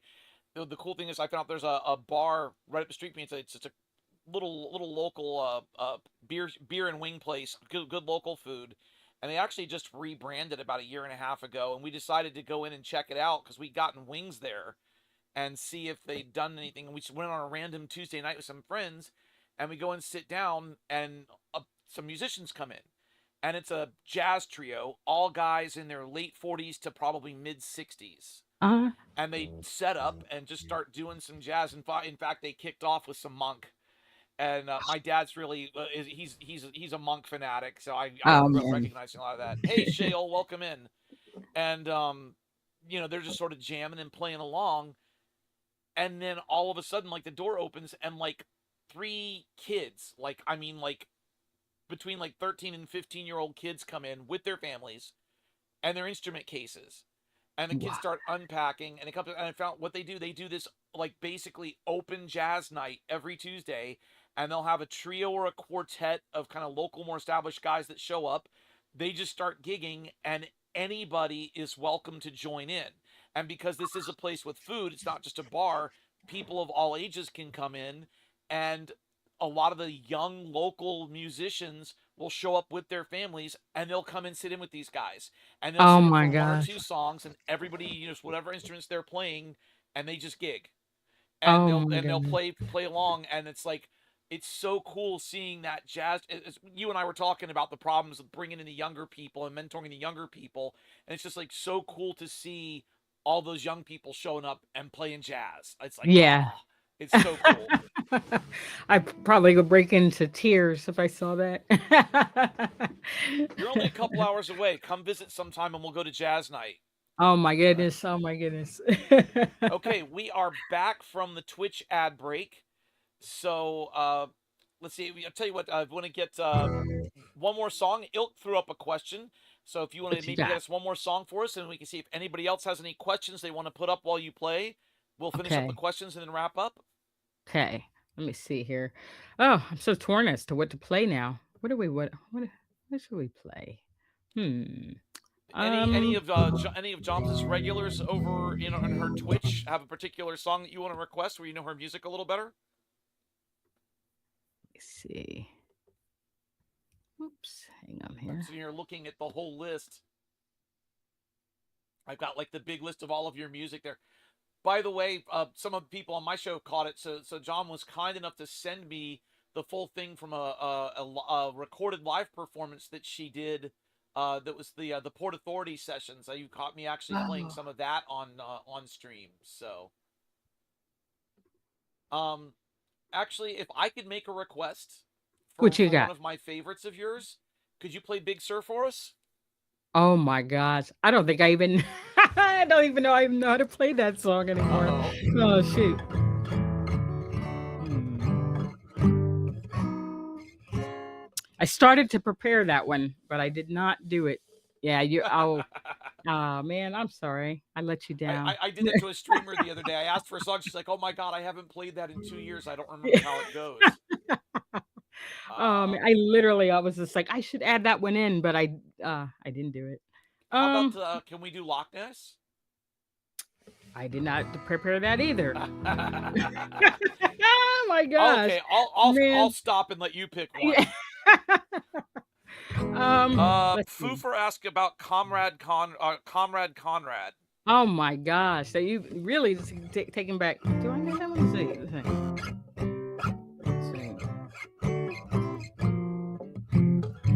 It would help to be in tune too. Let's all play Stump the Musician, everybody.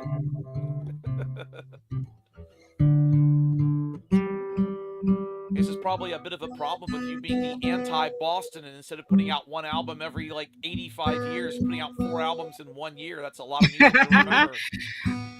Well, I got to get caught up now with the more recent stuff. I still there's still a lot of things I'm like re-releasing too. So I will have there's a co-op called Subvert that is going to be launching soon. I'm a part of this thing. So it's kind of like an alternative to Bandcamp, but it's artist owned. And there's literally like tens of thousands of artists around the world that are part of this. So it's not just me. So I will have my Hey, platform. Ados.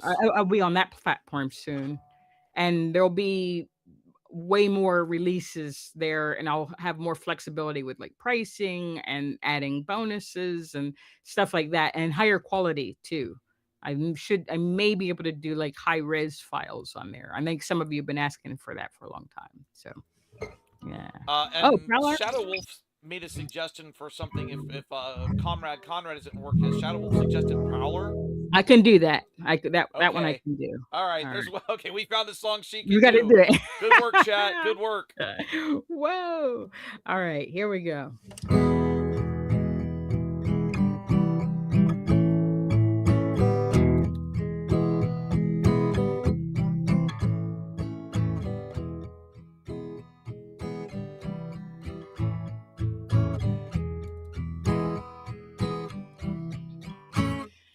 Should I stay the other way around? Should I stay far away from here?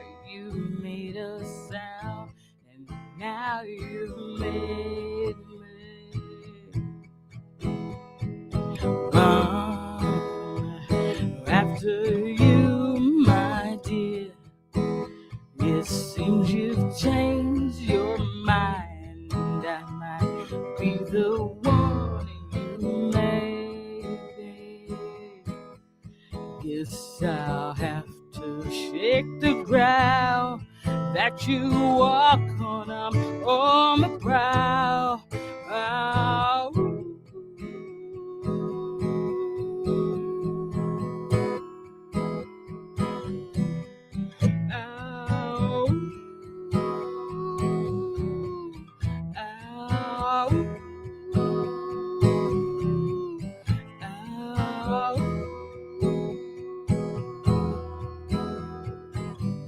These ups and downs are killing me. The back and forth is thrilling me. I'll hunt you down if you will come to me. Do I have to shake the ground that you walk on? I'm on the brow, and I'll reshape the ground. So don't you run, well, I'm not the one, but you may be. Yeah, you may be. Yeah, you may be. Say it may be. Yeah.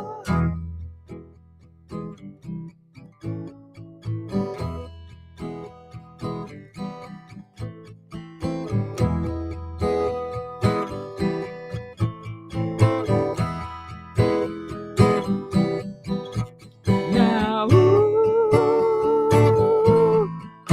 now, now, wow.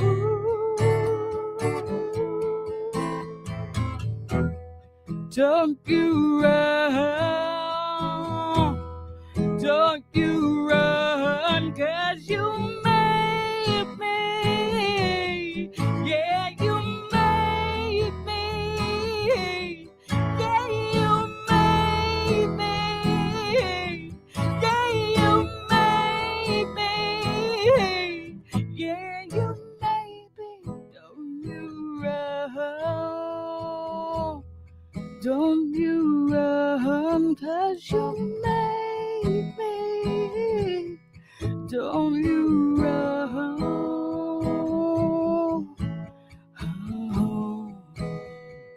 don't you run. Fantastic. Thank you. Thank you. All right. So we got a couple more questions that have been thrown in from the crowd here. So Ilk asks, could you mention some music or music artists that you've been listening to lately? Like your stuff Lately. that you would the particular any music you would particularly recommend? Oh my gosh. That is a really good question. Um, oh my god. Of course, that's the one thing I'm, like, drawing a blank on because I feel like I keep running into things where well, number 1 is that, um that's it is a good question. I keep coming across, like, different things on, like, just, like, randomly, like, on YouTube and that sort of thing. A lot of what I've been doing lately too is just kind of going back into the older catalog, but not catalog, but just, like, kinda going back through sort of things that I had missed the first time around, and I'm trying to think of hmm, I don't wanna hold up all your time trying to think of things. I'm having one of those Russell Brand moments. I don't know if you guys saw that. I'm like, no, huh.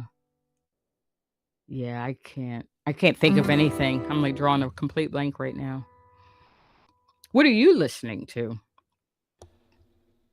So that's a good question. I'll throw it up in a second. Actually, it's funny. That's one of the things that we always talk about my with my streams. It's so crazy. My listeners are all over the board with what they listen to, Yeah. and we have a thing in my stream. We have a counter for my listeners to say when they've had a whiplash incident, because we'll go from one genre to another so quickly, and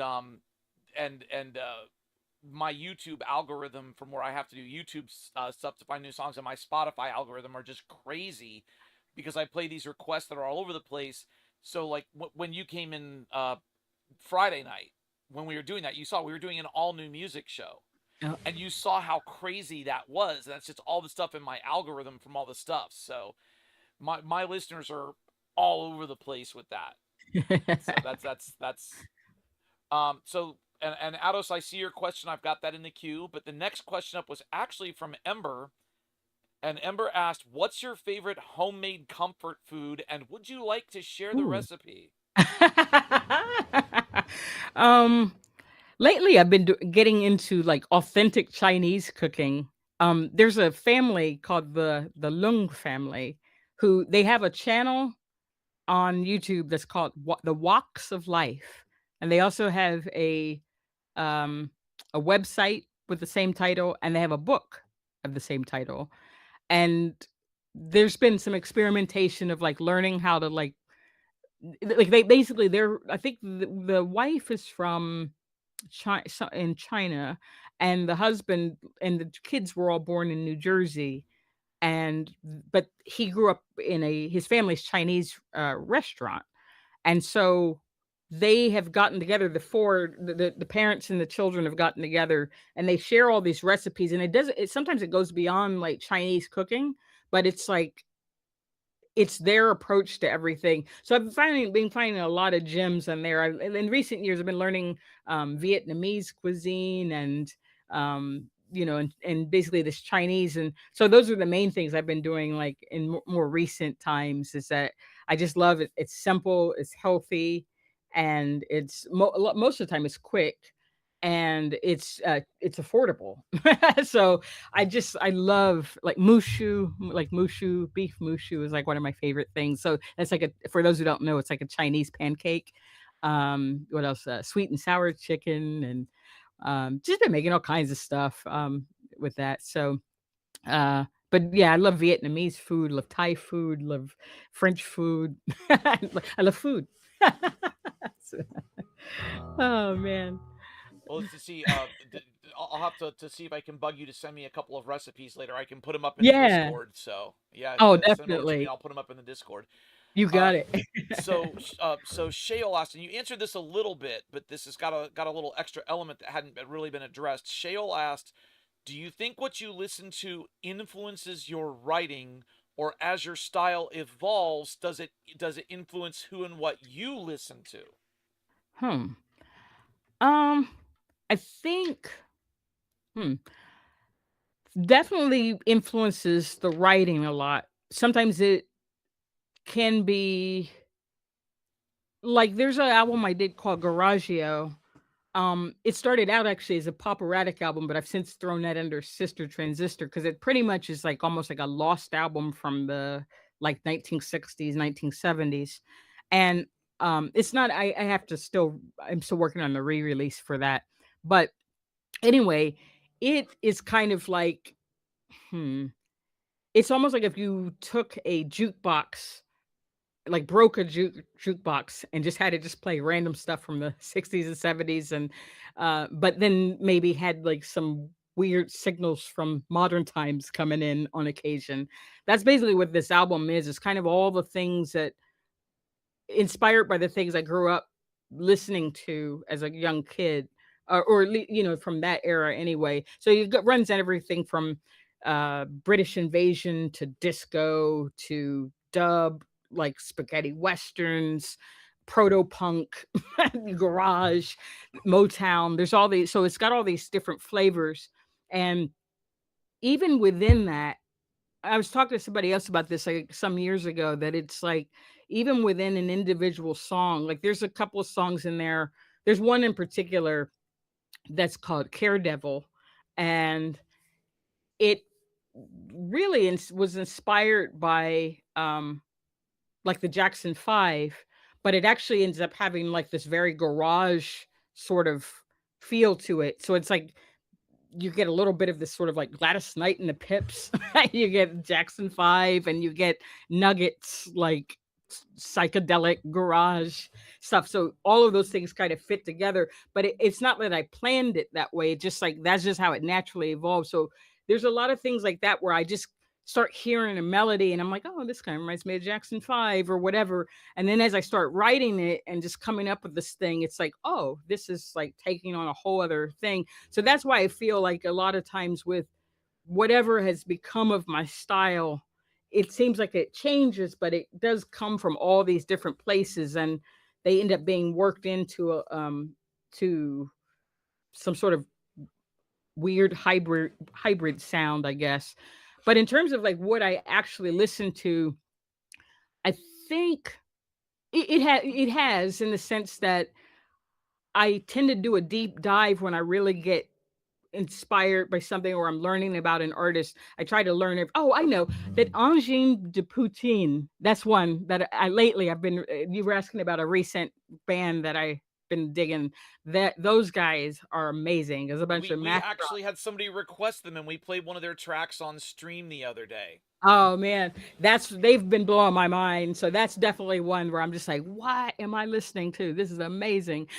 So but say someone like that, I'm gonna dive in further of like who inspires Angine de Poutine, and from there find out like that'll probably lead me down a rabbit hole of new things to listen to. So that's how things tend to work with me. Is like I start learning about oh who influenced this person or how what were they doing when they were younger when they first started playing, and it ends up or like who else did they record who guested on that album, who did they co-write that songs with or whatever, and it leads me down this whole other rabbit hole of like what I end up discovering um to listen to. And there's even things like say when I listen to hip hop, just listening to like samples like say you know whether it be I don't know Dr. Dre or Beastie Boys or something like that, just listening to like oh, well, that's a cool sample. Where did that come from? And then going through, like, say, the Genius website or whatever, finding out who sampled that. You know, like where do those samples come from? Who else sampled that? What else? And then who played on those records? Yeah, who wrote that? So yeah, it's just that's why I said I love music. I love the process of just keep discovering all this. It's just a never ending thing. So I just still feel really excited and fortunate that we do have access to technology to be able to keep um, digging up exposure, you know, exposing ourselves to all these different amazing things that are out there. So I still got it. There's a lot of newer artists that I still need to. It's just like I said, it is it can be overwhelming because and I get it from even from an artist standpoint of like why it's not easy sometimes for people to find us because it's like there's just so much stuff out there. It's more releases than there have ever been in history. But anyway, I'm trying to do the best I can to stay abreast of what's going on and still keep trying to just explore different sounds out there. Yeah. Ilk actually had thrown in that they said that they've been listening to a lot of Hiroshi Oh, Yoshimura's album Wetland. We've actually oh, requested a few of those tracks on stream, and we've played some of those. A duo called Greenhouse and a band called the Bell Tower. So some oh. stuff that Ilk Making was in some answer notes. to your question about what they're listening to. So oh, by the way, for some of the folks that did come in late, so my regular show tonight is 9 p.m. to 1 a.m. U.S. Eastern. That will be on my new Twitch channel as well as on my new Kick channel, I should say, as well as on Twitch. That will not be live on Facebook and YouTube because I can't go live there. But we will be rerunning Jammes' appearance during the show. So if you missed anything, you can catch it then. We'll do the first hour of music like normal. Oh, Ados! Ados is being too I kind. know. Ados has been gifting people on Twitch subs. He's been Oh, gifting subscriptions to people, which lets them watch ad free and get emotes and stuff. Thank you, oh, Ados. That is thank extremely you. kind of you. Thank you, thank you. So, yeah, there's paid subscribers on Twitch don't have to watch the ads, and then they also get access to extra emojis and stuff. And there's other little perks that you get for being a subscriber. So, Ah, but yeah, so if you're but for those of you that are listening that are on Jam's side on her YouTube, you do not have to be a member on Kick or Twitch if you want to come and check out the show and catch anything you missed. You can just go to twitch.tv/DJ Kid Gorgeous PE or kick.com/DJ Kid Gorgeous PE, and you can watch and listen to catch anything that you missed. You don't have to sign up and be a member. You just won't be able to be active in chat if you're not a member. The only thing you have to be a okay. member to do is to be active in chat, but you can come and listen and watch and catch anything you missed that way. So that'll give you an Yeah. opportunity to catch up if you missed it. And we'd love to have you come hang out. So it's usually a good time. Yeah. Um, so we had a couple more questions, and then we probably do need to wrap Okay. up. So I have time to actually get some dinner before I have to come back and do the Yeah. next show. So Ados asked, "What was the inspiration for the for Prowler?" Oh, um, actually, it was one day I was listening to like just you know a classic radio station, and Warren Zevon's Werewolves of London came on, and I just thought it was really interesting that he wrote this song that had this howling in it. And I was just like, I basically was just like, that's just really cool. You don't hear that often of like people just doing like animal sounds in a song. And that was really it. I just had that thought just sitting with me. And I just remember walking around and I think I was in the shower and just was kind of like, I think I was trying to remember the melody for his song and it didn't quite just it just kind of slipped my mind and I ended up just kind of coming up with this sort of ooh, ooh, this sort of thing. And then I at the time I also was experimenting with like I was learning how to tap like Eddie Van Halen style. I'm not like an expert at it, but I was like just trying to understand that technique of like how does that work? So in the process of trying to figure out how tapping works, I came up with this little sort of and it just kind of went from there. I started getting I also had a drum machine at the time because like I said, I didn't have acoustic drums. So I just started playing around with like programming a bass line and it's literally that's it. Everything just started to come together just from that seed of the listening to Werewolves of London. Is it called Werewolves of London? Yeah, yeah, that's the It song. was, okay. That's why I was like, So am I confusing that with, I got to tell okay. you, it would be absolutely hilarious. You and I were talking about Philly last night. You know, the original Liho Fuchs in London is closed. They closed up about 5 years ago. But Liho Fuchs had opened a second location in Philadelphia, and it's still open in Chinatown in Philadelphia. Oh, I've actually eaten there. It would be absolutely hilarious to come up if you and I ever got to go hang out in Philadelphia and actually like me have me film you around there and go inside get some beach Johnny and I'll like do like a video for Prowler and film it around Liho Fuchs. Just that would be absolutely hilarious to do that. alright, you gotta put a pin in it. Yeah. Okay, so we got two more questions. Shadow Wolf asked, um, Ilk, Oh, I saw that. Yeah, I read that out, Ilk. I read out what you'd said about the artist that you like. And so she saw that, and I read it. You mentioned the Hiroshi Yoshimura and also Greenhouse and Bell Tower. Yeah, I read that out. yeah. I got that written down too. So Shadow Wolf asked when you were talking about the other thing there, he asked if you'd considered a band camp, saying knows a lot of artists that Oh, have had great success there, and they can offer you pretty much every file format. I know a lot of the so artists that I follow use Bandcamp. Me so that's the personally. thing. That's what Subvert is for. Bandcamp has changed from an artist standpoint. Bandcamp has changed hands a bunch of times, and with that, they've changed their policies a lot in ways that actually are not always good for artists. I think artists that have been on there for a long time, it is still helpful to them, but there's a lot of things that are not very helpful. And I think even like their AI policies and things, there's things like that that are not that are just not good. And then I think also just like payout and there's a number of things that users have been frustrated with. So anyway, Subvert, we're trying, and also just independent artists really don't really have a whole lot of say in what actually happens with Subvert. It's just like a lot of corporate decisions that don't always reflect what independent artists need. So that's why Subvert, we really would like to just bring it back, put that power back into the hands of independents and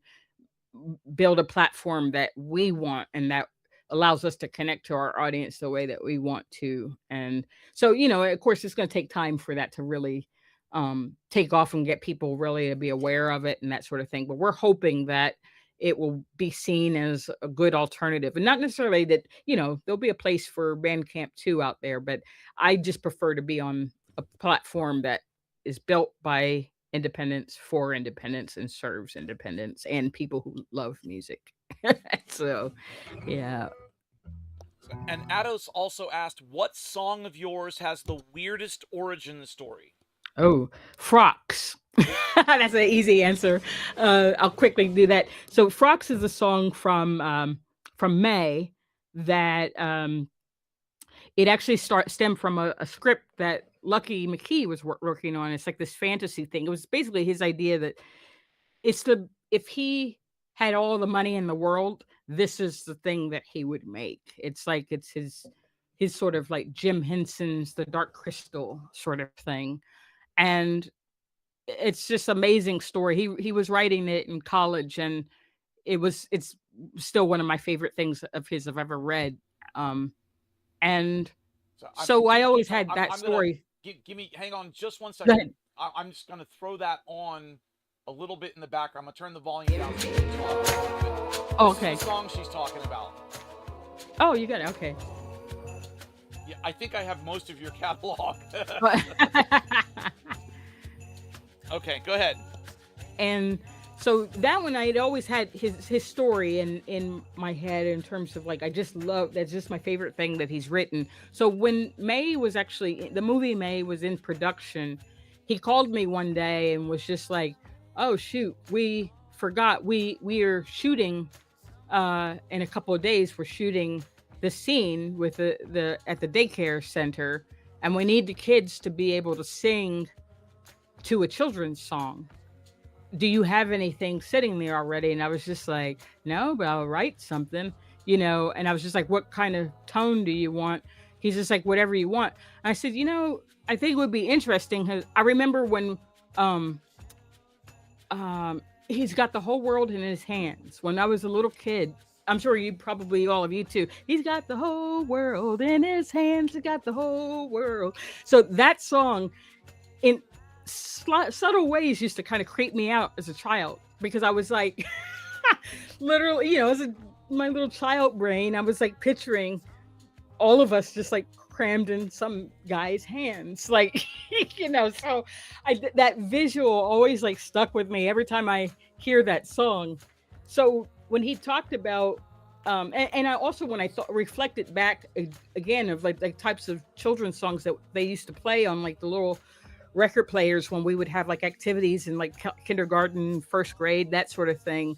I remember there's a lot of those songs that if you listen to them today, it's like that's borderline creepy. And so so I asked him if he would be open to like if me sort of playing with that idea of like, can I do something that would be like a little bit darker? He's like, yeah, go for it. So it was more of a surprise. Like this particular one, I wrote this one first. I wrote Frocks is the first version of what I was pitching to him. And I didn't tell him what I was doing. I just wanted it to be a surprise, like a little in joke between us because it was his story. And I didn't say what it was about. I just wanted him to just listen to the lyrics. And so anyway, long story short, he loved it. And I sung it in this weird sort of like altar boy voice and and just try to make it as like sort of creepy as possible. And anyway, long story short, that 4-track version, that's it. The demo that I gave him, that's the one that's in the movie. So that's the exact recording that I gave him that day. Uh so anyway, yeah, that's the weirdest origin story. Very cool. So, by the way, I can't promise because we ran kind of late tonight, so I don't know that I'll have time to do it. But I will try to get. I think there's a way I can export a track list for everybody, for my people on Discord, of all of Jams's tracks that I have available, so you can at least see what the song titles are if you want to request any of her songs during the Singers and Songwriters show tonight. And like I said, for any of her people that are listening, I threw up the thing in Jams's stream on her YouTube, so you can see to join the Discord. And like I said, you can find me anywhere if you want to come hang out. It's all at DJ Kid Gorgeous PE. So we probably should wrap up, so I do have time to get a quick bite to eat and get a couple of things reset. Yeah. But so yeah, like I said, tonight regular time for those of you on my end that are what do you call it, that are going to be here for the stream. We're doing singers and songwriters, so we're going to do requests for the first hour. We're not really doing up tempo and mellow hour tonight because singers and songwriters are kind of all over the place. So we'll do the first hour with requests and songs. Hey Veda, how you doing? That's okay. We're going to have a rerun during the regular show tonight, so you'll be able to catch it. But we will have the regular show from 9 to 10. At 10, we'll do the rerun, which will run us somewhere into after 11 p.m. And then we'll just do more requests and more singer-songwriter stuff that I pick out around your requests until 1 a.m. As normal. And for any of those of you on Jam's side that want to come hang out, like I said, just find me at DJ Kid Gorgeous PE everywhere. Would love to have you come hang out with us. Regular shows are every Sunday and Tuesday night, the first Saturday of every month. We do themes on most Sunday nights. Most other nights are open, and we always play requests. And as you can see, we feature lots and lots of indie musicians. So that is a big thing. We're always looking for new artists, people that are looking for a break. And thank you to everybody for coming out today and supporting independent music. Makes a big, big difference for the indie artists for people to come and support like that. And I'm going to let Joms throw out something herself. Any last statement while I put up links for her? Yeah, I was gonna say thank you all again for being here. Just really appreciate the support for myself and also James, what he's doing, DJ Kid Gorgeous. Definitely please check out his work. And he himself is a multi-creative and he's doing a lot of amazing work on of his own and in favor of in support of other independent artists.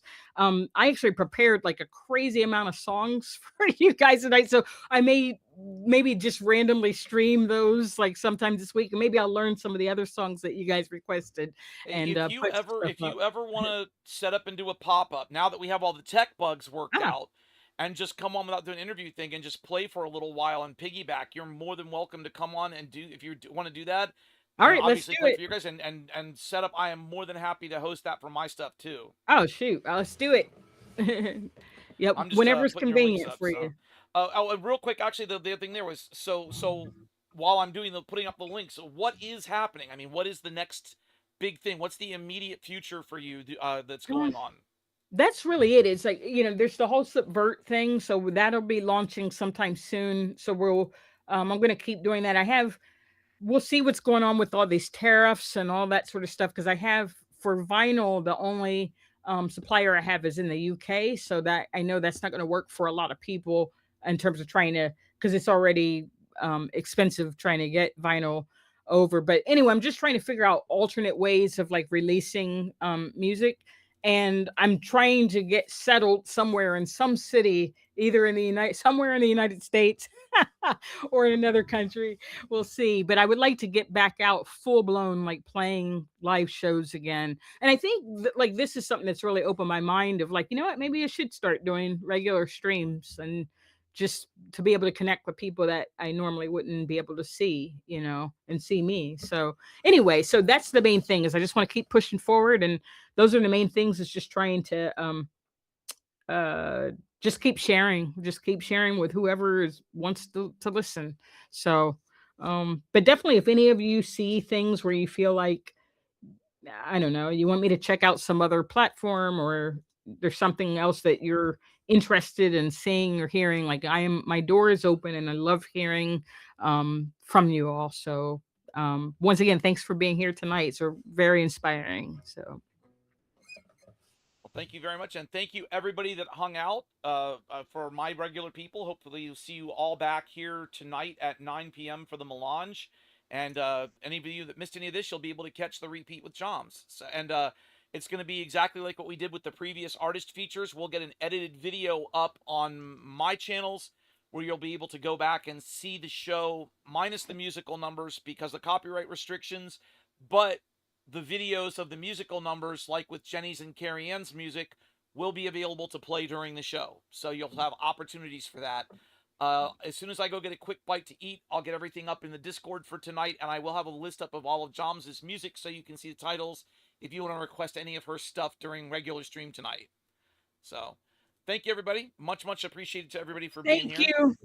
Oh, that's wait, one request. That's a very good Yeah. question. Last second there. Ados says if we want to purchase music, what's the best way currently to Oh, do that?